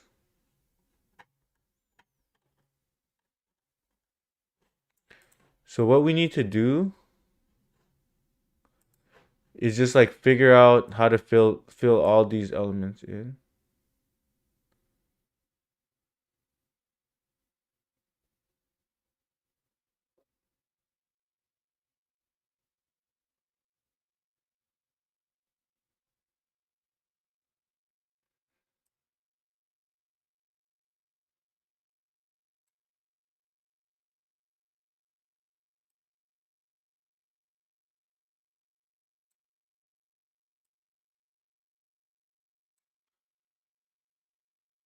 Bro.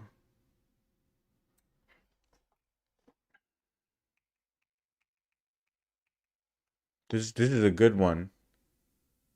Yo, do you know how to fill this in?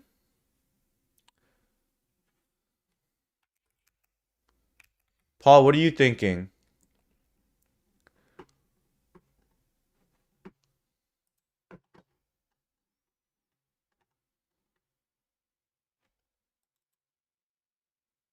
Yeah, these numbers are too large.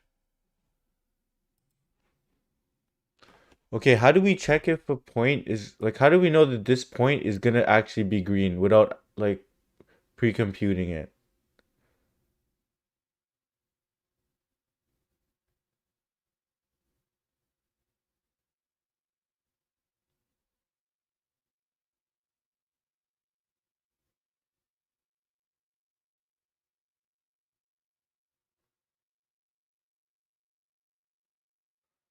Okay, we need to look at it like that.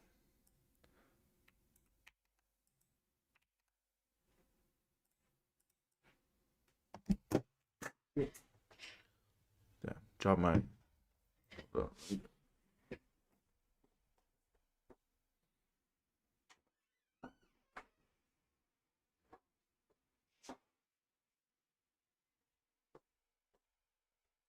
I don't think I solved the problem like this before, to be honest. Drop my water.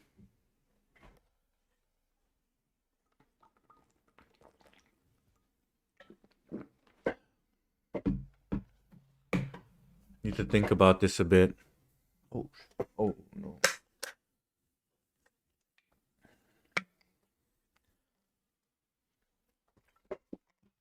Cause it's easy to fill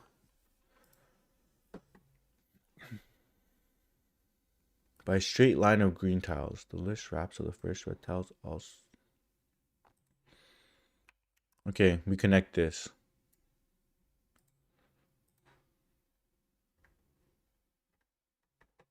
Let's look at the input.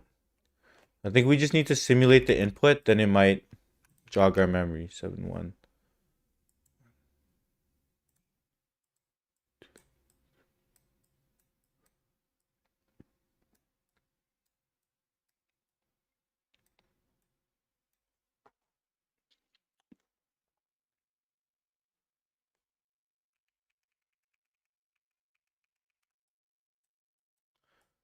Two, three, 4, 5, 6, 7, 8, 0, 1, 2, 3.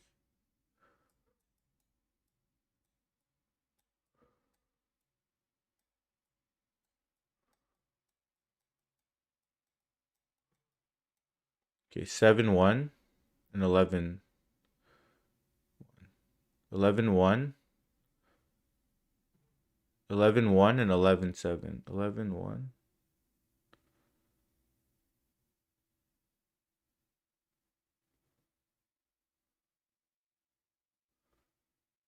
Okay. What do I know here?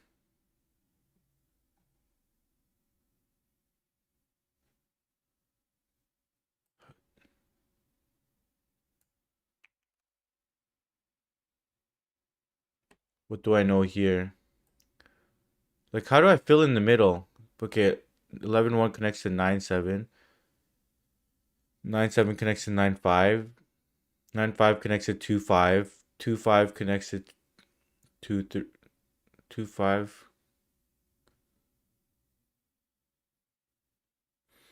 Yeah, connects to 2-3. 2-3 connects to 7-3. 7-3 connects back to 7-1.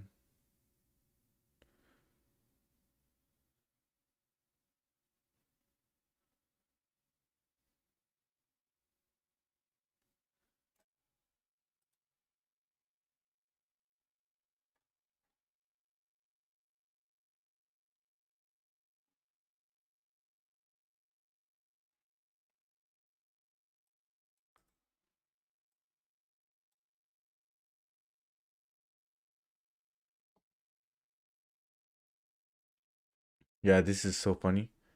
In every red house.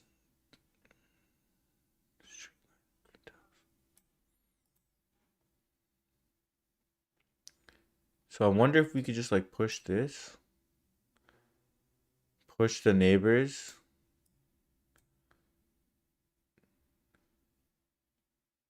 Like when we're connecting.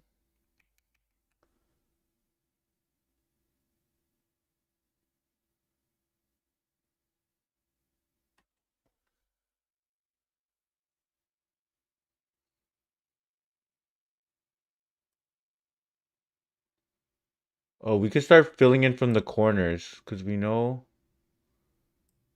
these two. Right.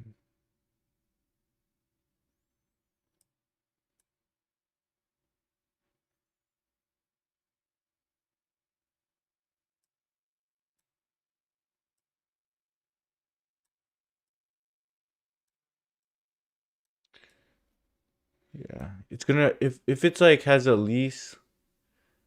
Oh no. How do we know it's gonna be in the corner though? Like how big is this Euclidean plane? Let's just calculate it.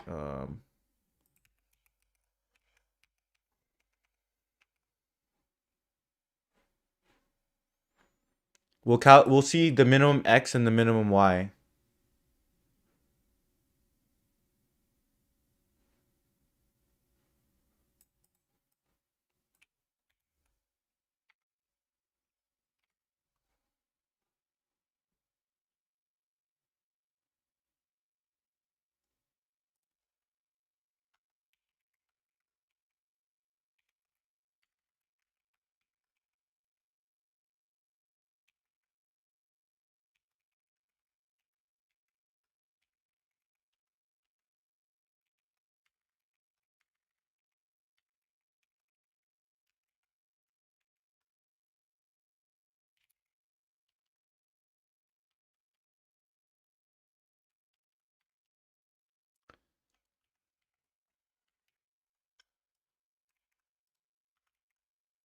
min y, max y.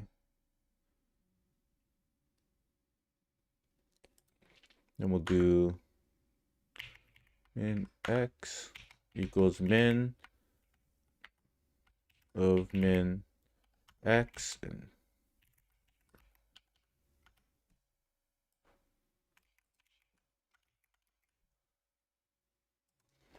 min y, max, max,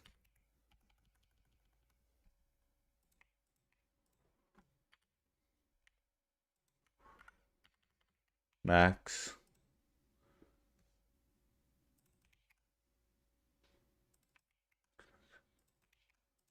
y.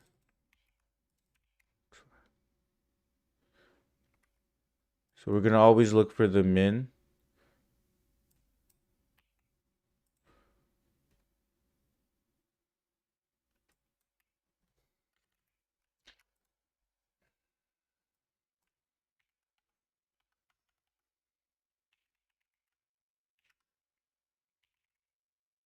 X.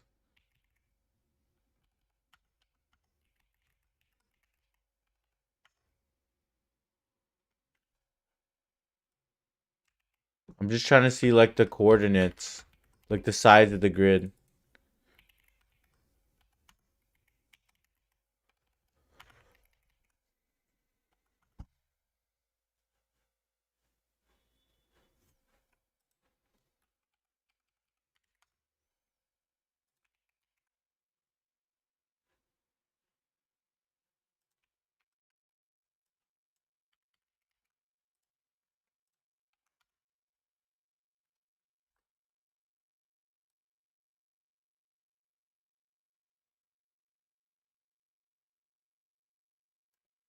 How do you fill this thing in?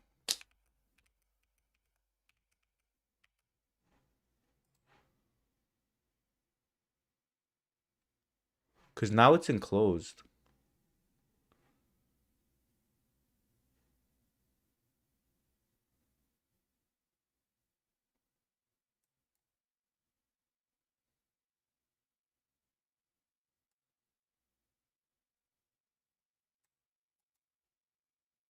You know we're gonna go in this direction.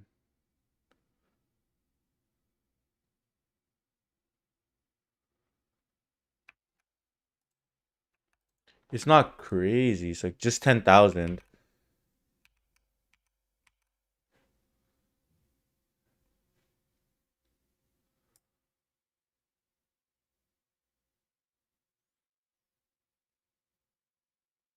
Yeah, we can just flood fill from the outside. I don't think like you can just like go from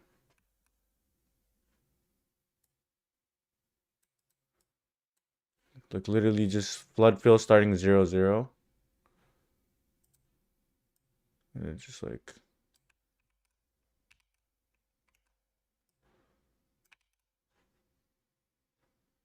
go to 100,000 max.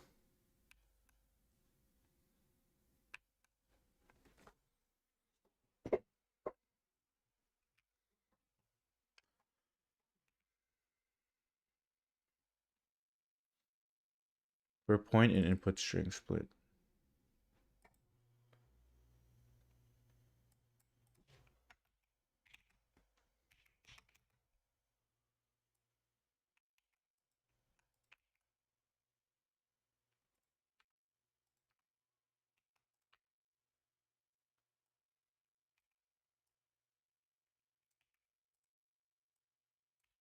So minimum of x, we're always just keeping the minimum of x. We're always keeping the minimum of y. Then we figure out the maximum of x.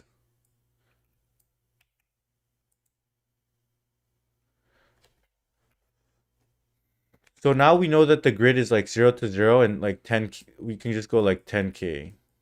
Oh, wait.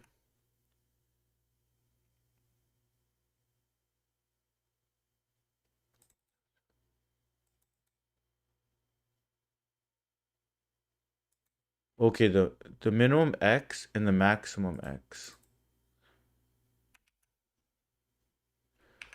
Yeah, it goes to like 100k here.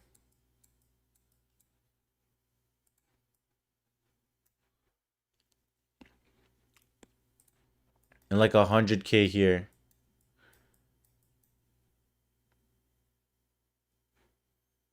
How many cells is that? That's a lot of cells.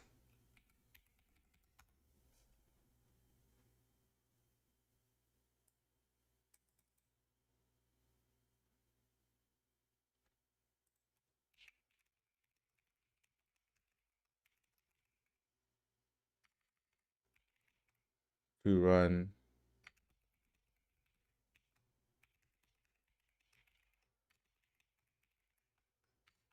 I wonder how long that, like, how. Woo!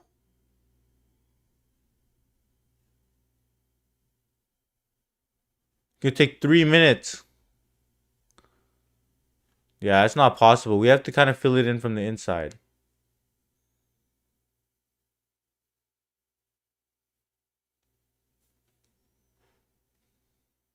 Yo, I don't know how to do that. Chat. How would we fill it out from the inside? Or how do we even fill it in at all?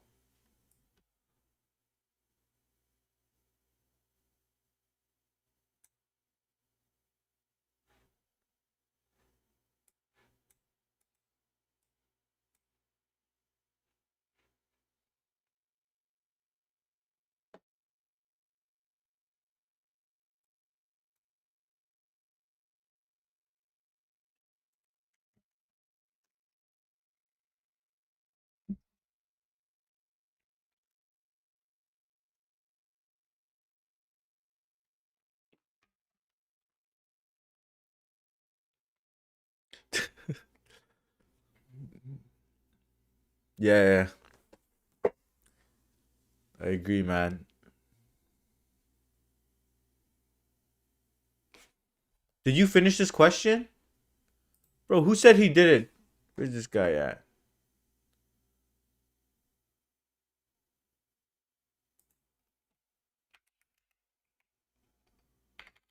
Dude, I don't know how to fill it in.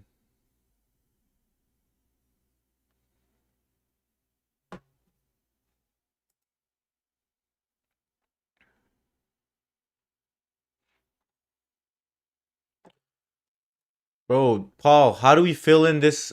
How do we fill in like we're basically I'm able to figure out that like we need to fill in like a shape like this in green. But we can't go from the outside. So I was thinking, yeah, maybe we can go from the outside and just do like a and just do like we can go from the outside and just do like a flood fill. But it's 100,000 by 100,000 the grid. Cause we can like fill it until we hit any of the corners and then we're done. But we can't do that. So we need to fill it in from the inside. So now we just need to figure that out.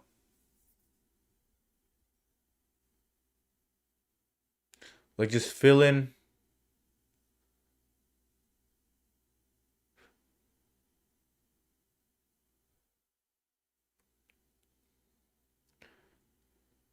Like there's a question called like flood fill. How do we fill any rectangle? Oh, really?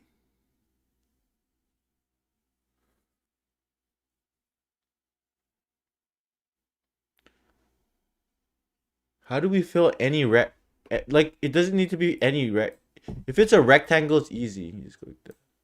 You pick the two, you fill it. Or is that similar to all we have to do? We just pick any two.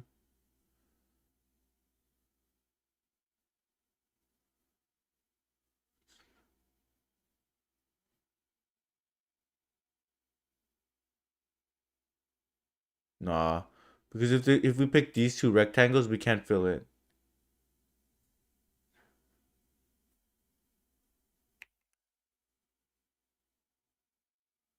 Yeah, the shape is only made of rectangles.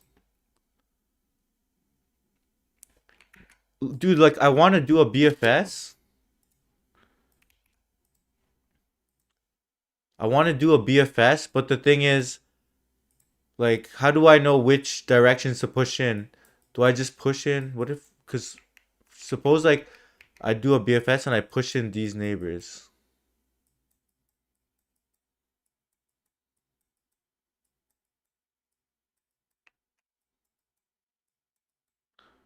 How do I know I'm in bounds?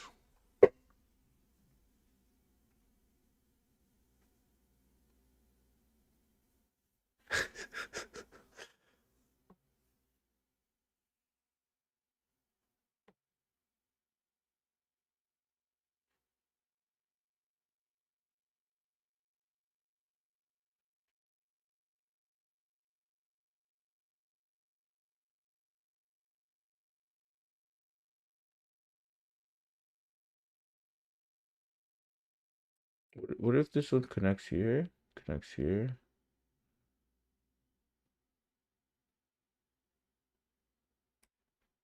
Wait.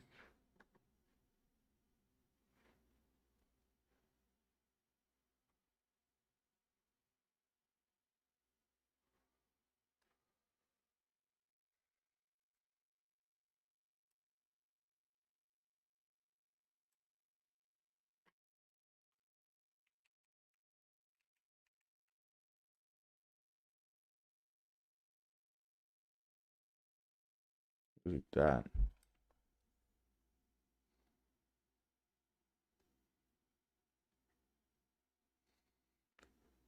Yes, just straight lines. So we just do straight lines. Yeah, we're gonna get the straight lines, but I just need to figure out since it's a convex shape, you can check the bounds.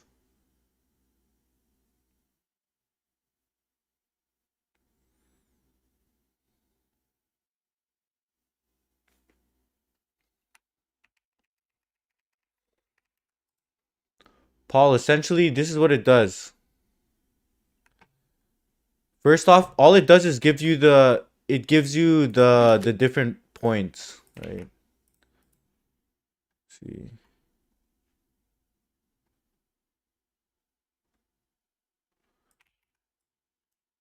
Like 7-1, right? Yeah, so it gives you all these points, but it gives you it in order. So it basically says 7-1 connects to 11-1. 7-1 connects to 11-1. 11-1 connects to 11-7.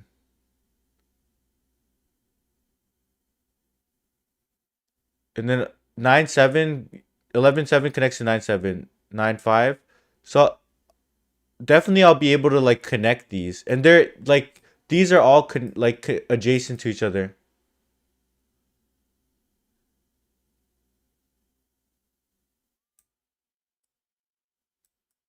Compress the grid.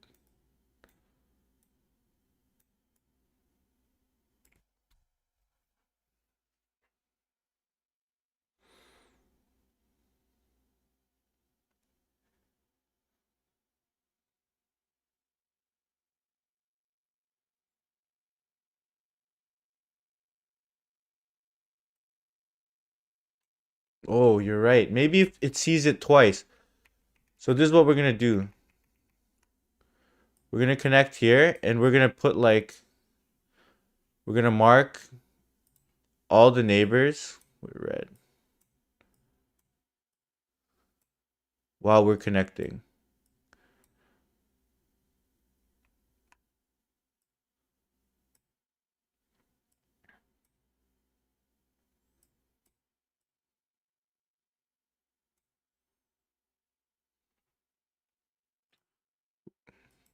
Oh shoot.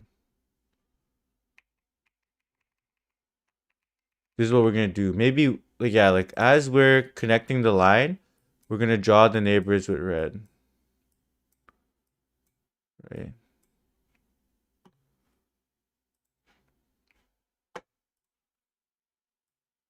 Then when we go here. If it we'll do red, red, red, red, red. If we see a orange, that means it's gonna be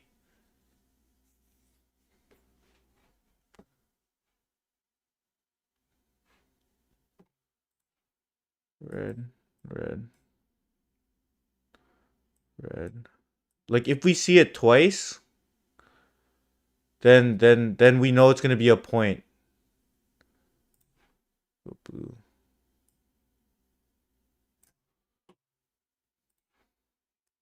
Red. And then this becomes a point. Go blue. Like that already became a point, but we go red.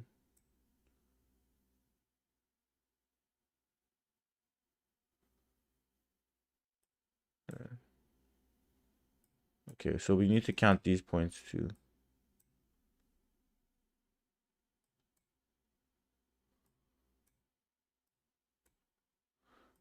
We need to push all these neighbors. Just adjacent like that. And we see this.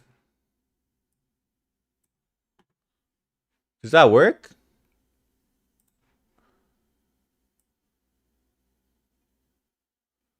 Go here. Oh no, because like yeah, these are gonna overlap. Wait, so how do we compress it?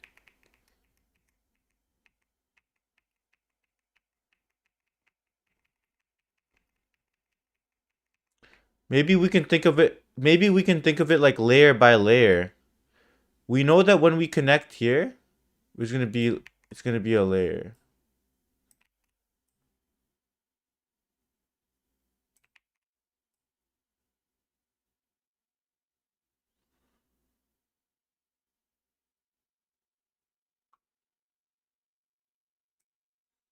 How do we know to like do this next what like would we know to do like this next layer?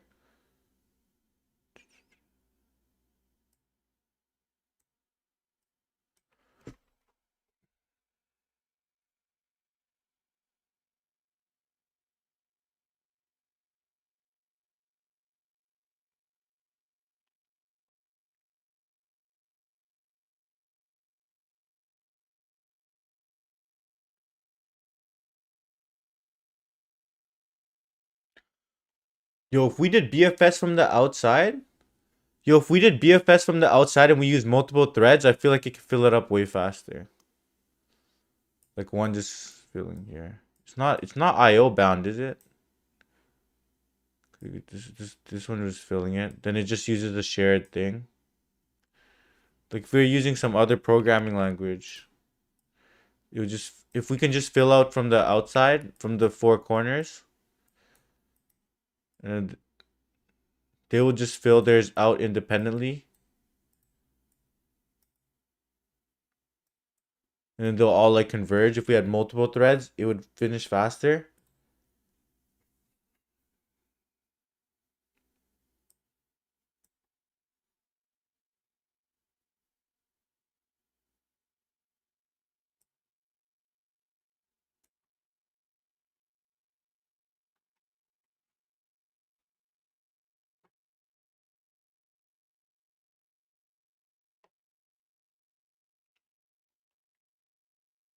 Maybe we could just like fill from the outside. I think, yeah, we can just fill from the outside because we won't actually hit all 10 billion rows. Let's just fill from the outside.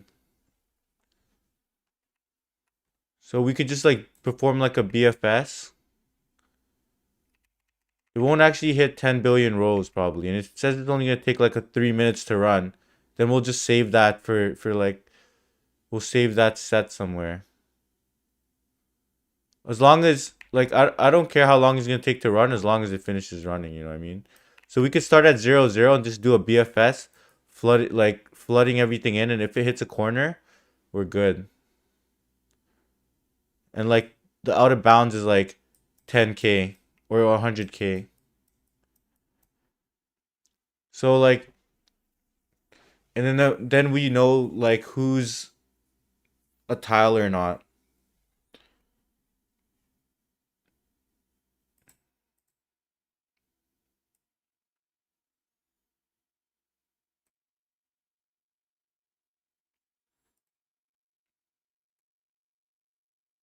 Does that make sense?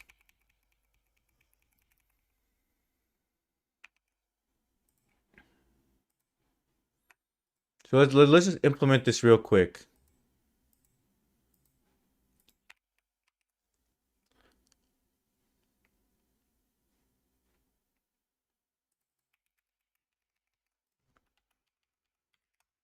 Otherwise, we'll come back to it tomorrow. Or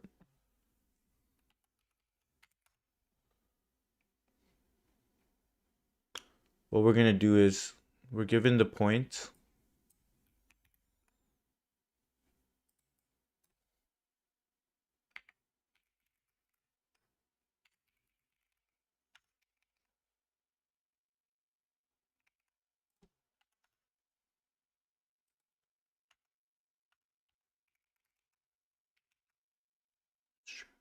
So we have our input string. I'm gonna like just modify the grid so I'm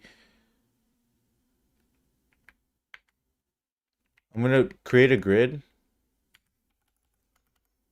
Grid equals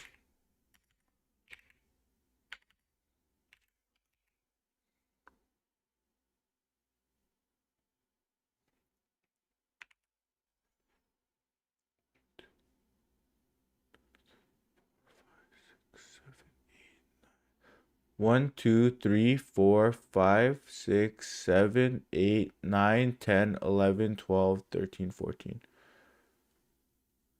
1, 2, 3, 4, 5, 6, 7, 8, 9. 14 by 9. So 9 rows.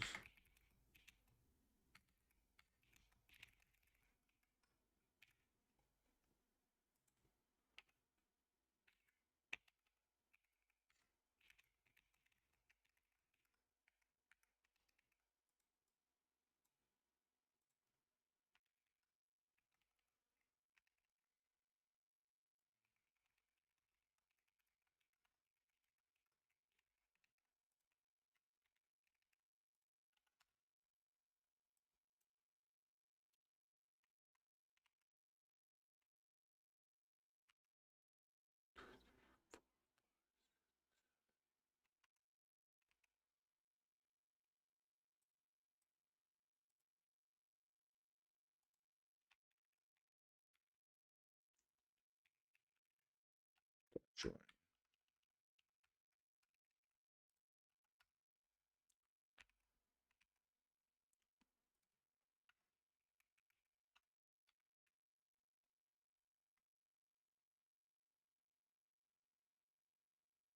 So the grid,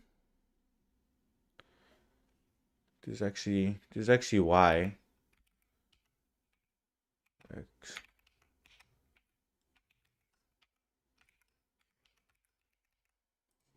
Kind of reverses it. Okay. Now we just need to fill it in.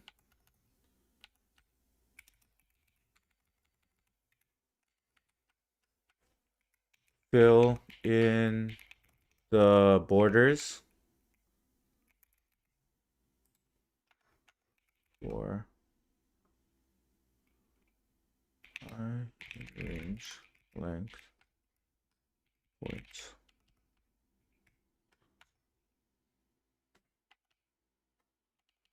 One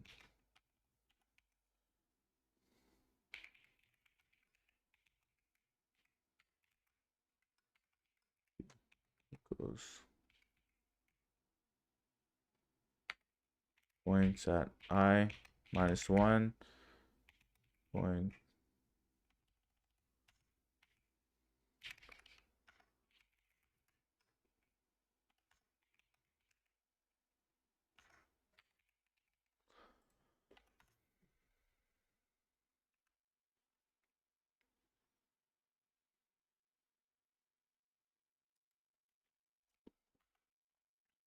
Now we just need to fill in the border. Same x equals point A 0 equals point B. So they're going to be at the same x or same y. Then we just need to look at the direction. Point x.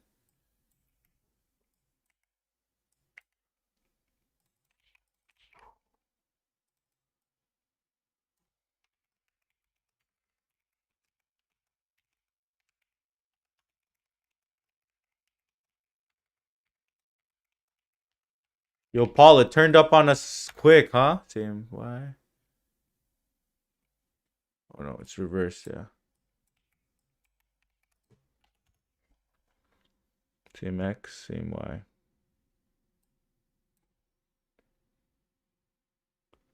Same x, same y.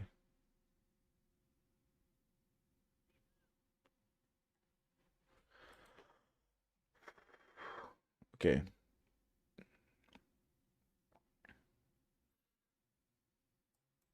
Now what we're going to do is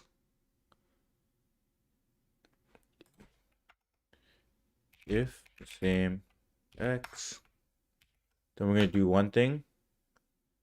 Direction equals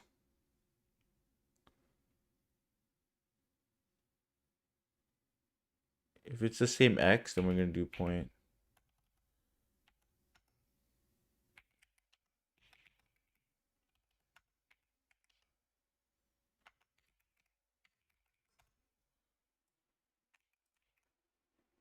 You think we can just brute force it like this though?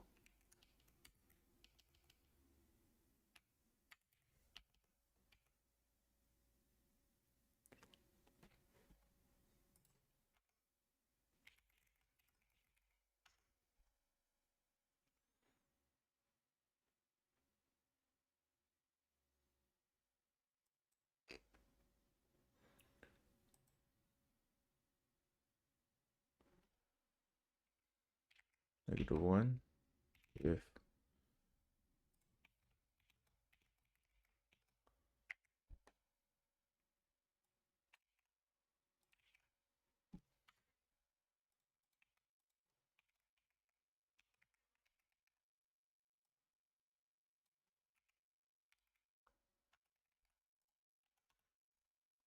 what if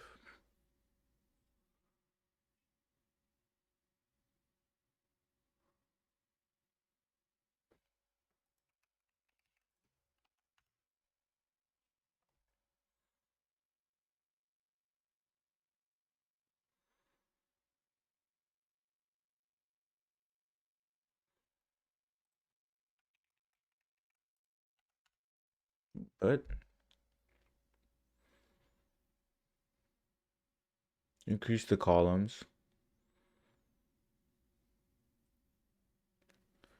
Is this a leak code hard question? Maybe, probably.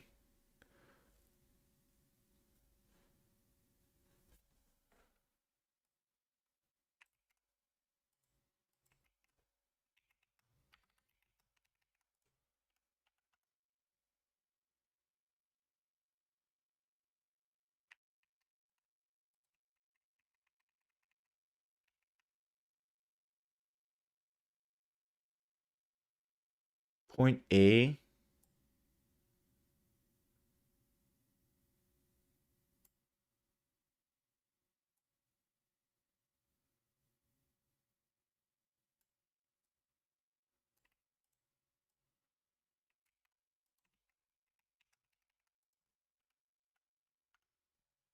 Why is that 0?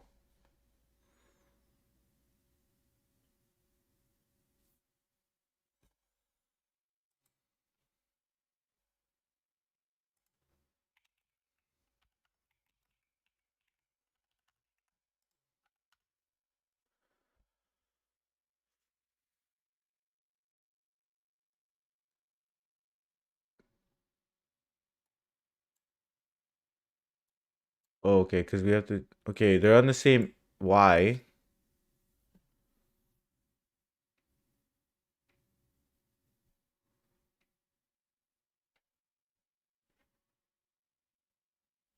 Wait. I'm flipping these around.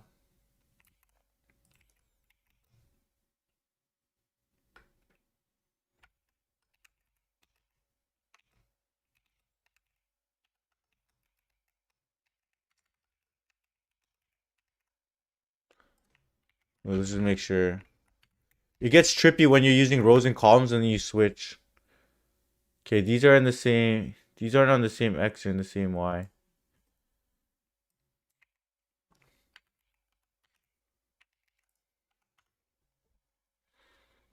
Same Y, same X, same Y. Okay, okay, okay.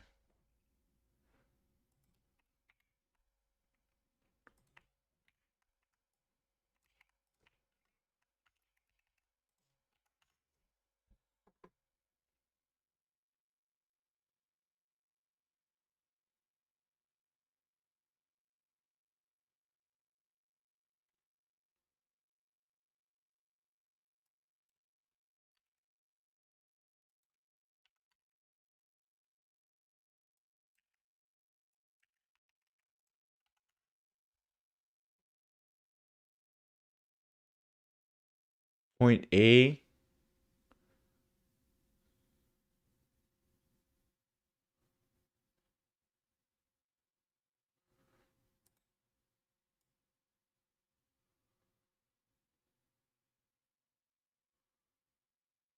Okay, these are same Y, so we have to look at the X coordinates.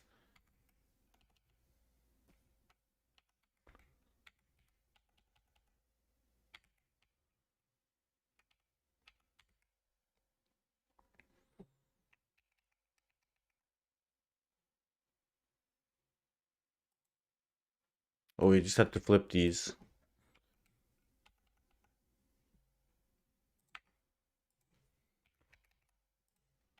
This one's cooked. So they're the same Y. Okay, the direction there. Same X. Then we just increase. Same Y. Negative. Same X. It's the same X. Then we have to. Okay.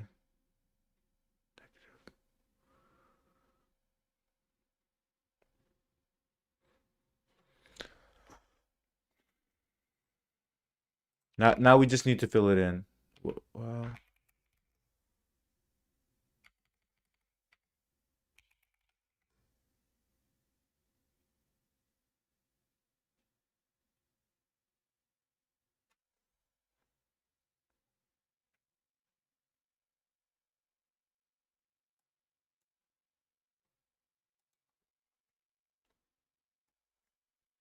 How do you do fast in DFS?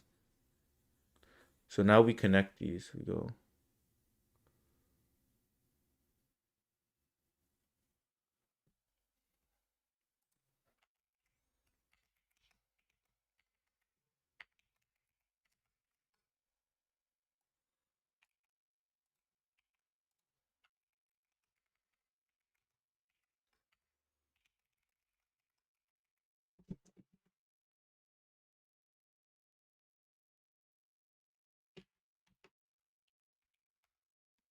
Iron range.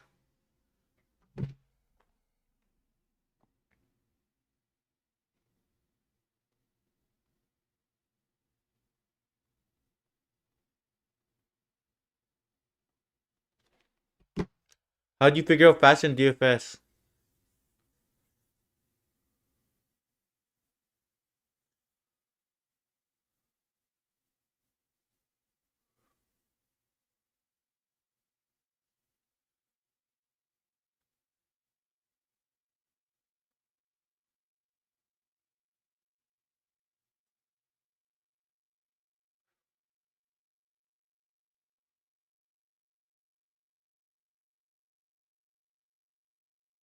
What?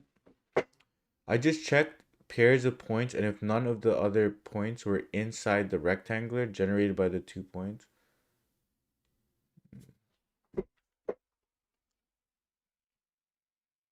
How would you know none of the other points were inside the rectangle generated by?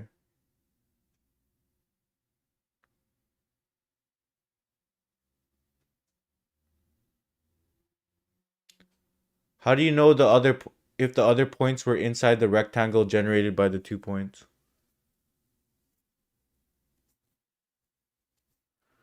Without filling it in.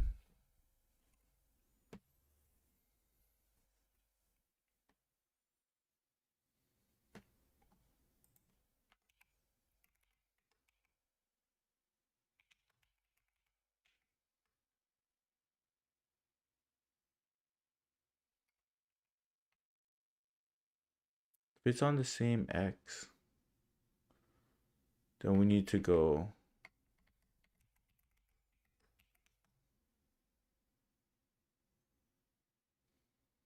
How do we connect them?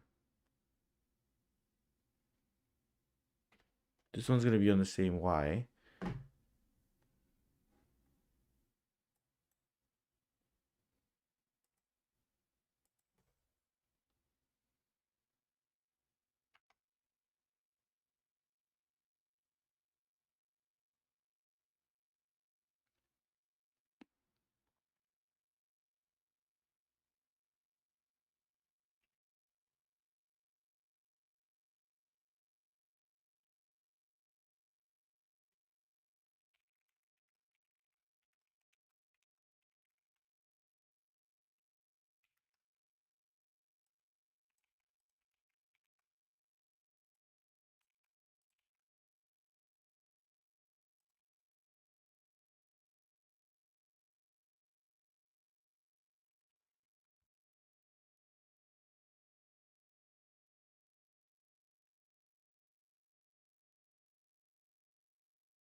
If they're on the same X, or I don't even.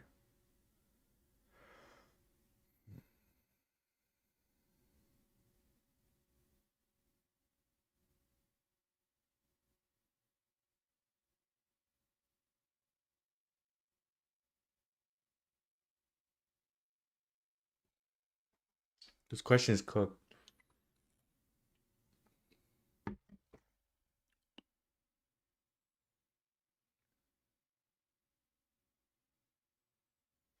Okay, we don't need to check the direction. We just need to check if they're the same X and same Y. Then we need to check the distance.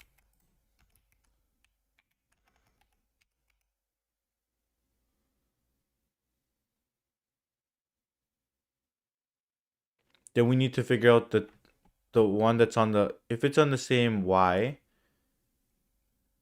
we just need to check the distance.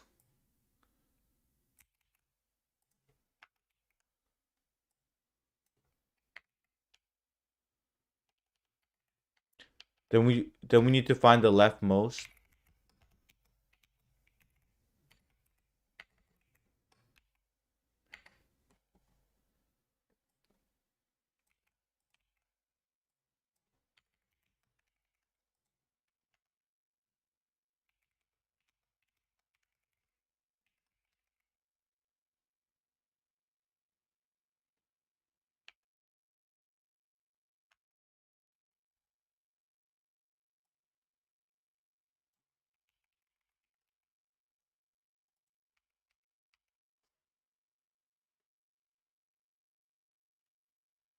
Midpoint line generating. What do you, okay, wait, let's think about that. What?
Bro, that's crazy.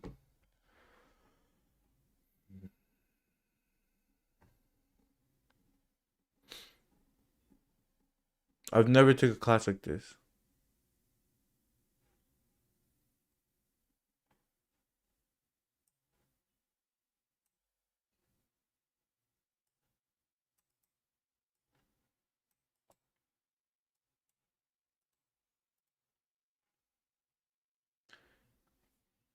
Yo, M, is that how you solved it?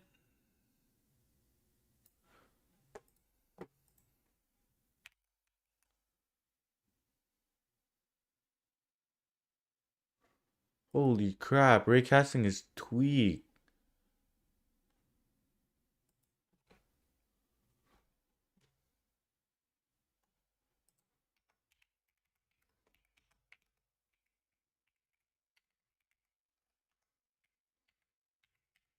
I'm gonna just fill it out brute force right here.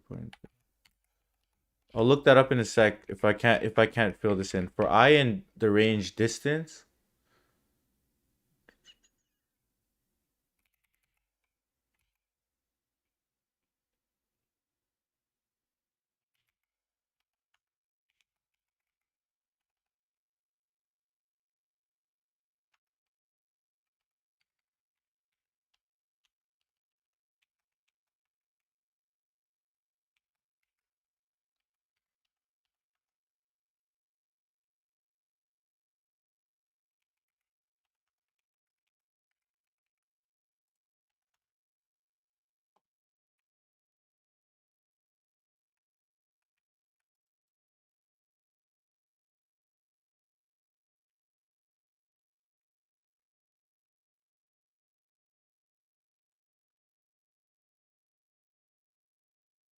You just took every possible pair of red tiles as opposite corners? And then what though? How do you check that the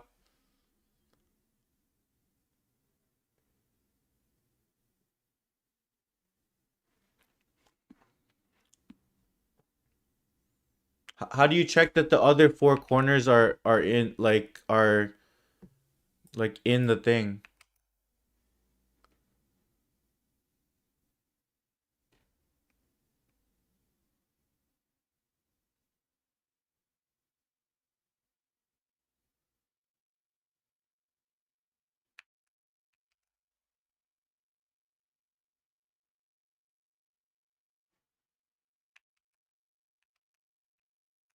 I see. Oh, okay.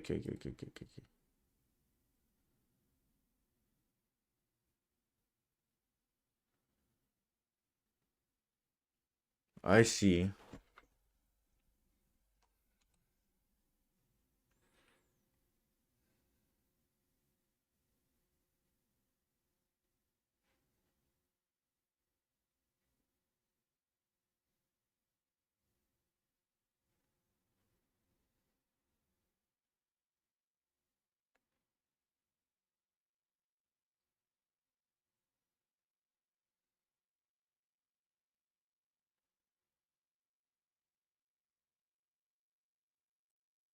I see. That's interesting. So we just take any we can kind of just take any 2 points, right? And then like scan until we go like this.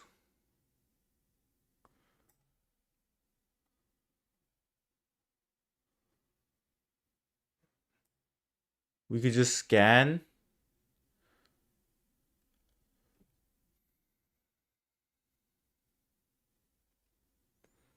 Like we can take any of these 2 points. Like these corners. Then we could just like try and then we can calculate these corners and then we could just see if there's any edge when we go here. See if there's any edge here.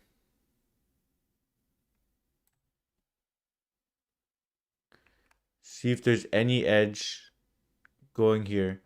If there's an edge, if there's an edge, then it doesn't count. Okay, I think that makes sense. Cause like, what if we do pick these two corners? When I'm trying to look for this one, I see an edge, so I know that so I know it won't work.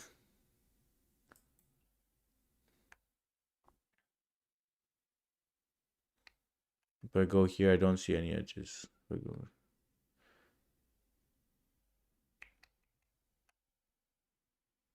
What about here? Here.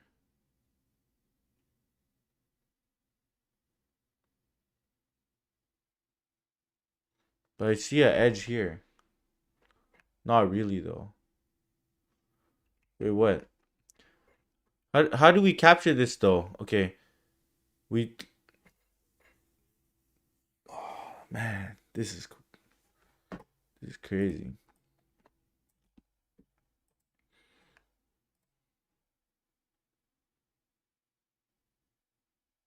How do we do this?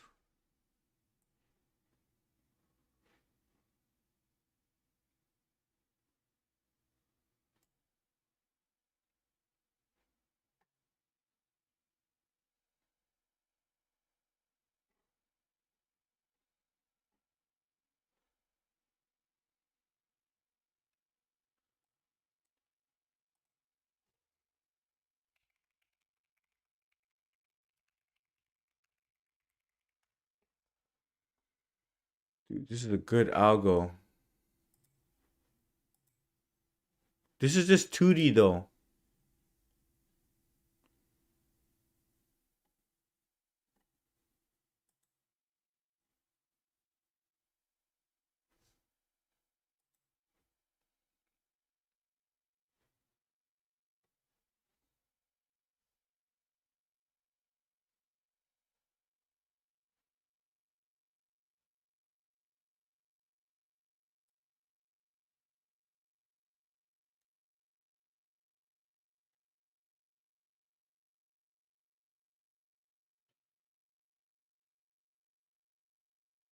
What the? No way. That's the code.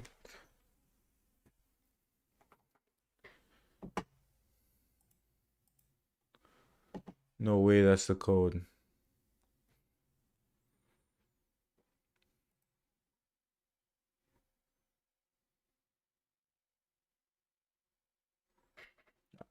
I don't know if I'll be able to get this today.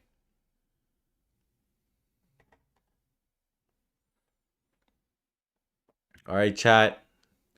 We're gonna get back to it. We're gonna think long and hard about this one. We got the first part, but we're still gonna get that for sure. We're eventually gonna get that. I can't figure it out today, and I gotta sleep for work. I gotta commute early in the morning. That's a hard question. Like trying to fill these in. What I was gonna try to do is just fill in these edges and then like BFS from the outside.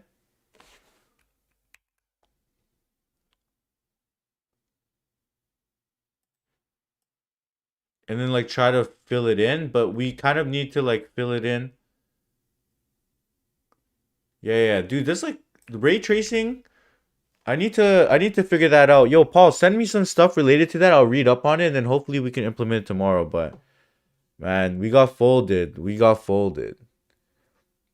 At least I know my limit now. But tomorrow we're gonna keep going until we got this. Alright. Catch you on the next stream. Thanks for helping out.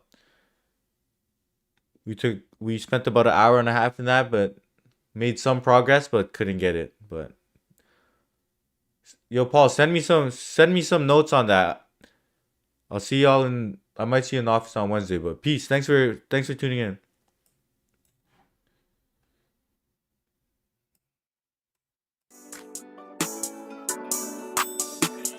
This is not my main thing, really I'm a coder. Coffee stains and name chains, I am such a loner. San Francisco bases got me slowly taking over. I can't wait to show you that I'm gonna take it over. Lico, beast mode, Lico, beast mode, Lico, beast mode, Lico, beast mode, Lico, beast mode, Lico, beast mode, Lico, beast mode, Lico, beast mode. This is not my main thing, really I'm a coder. Coffee stains and name chains, I am such a loner. San Francisco bases got me slowly taking over. I can't wait to show you that I'm gonna take it over.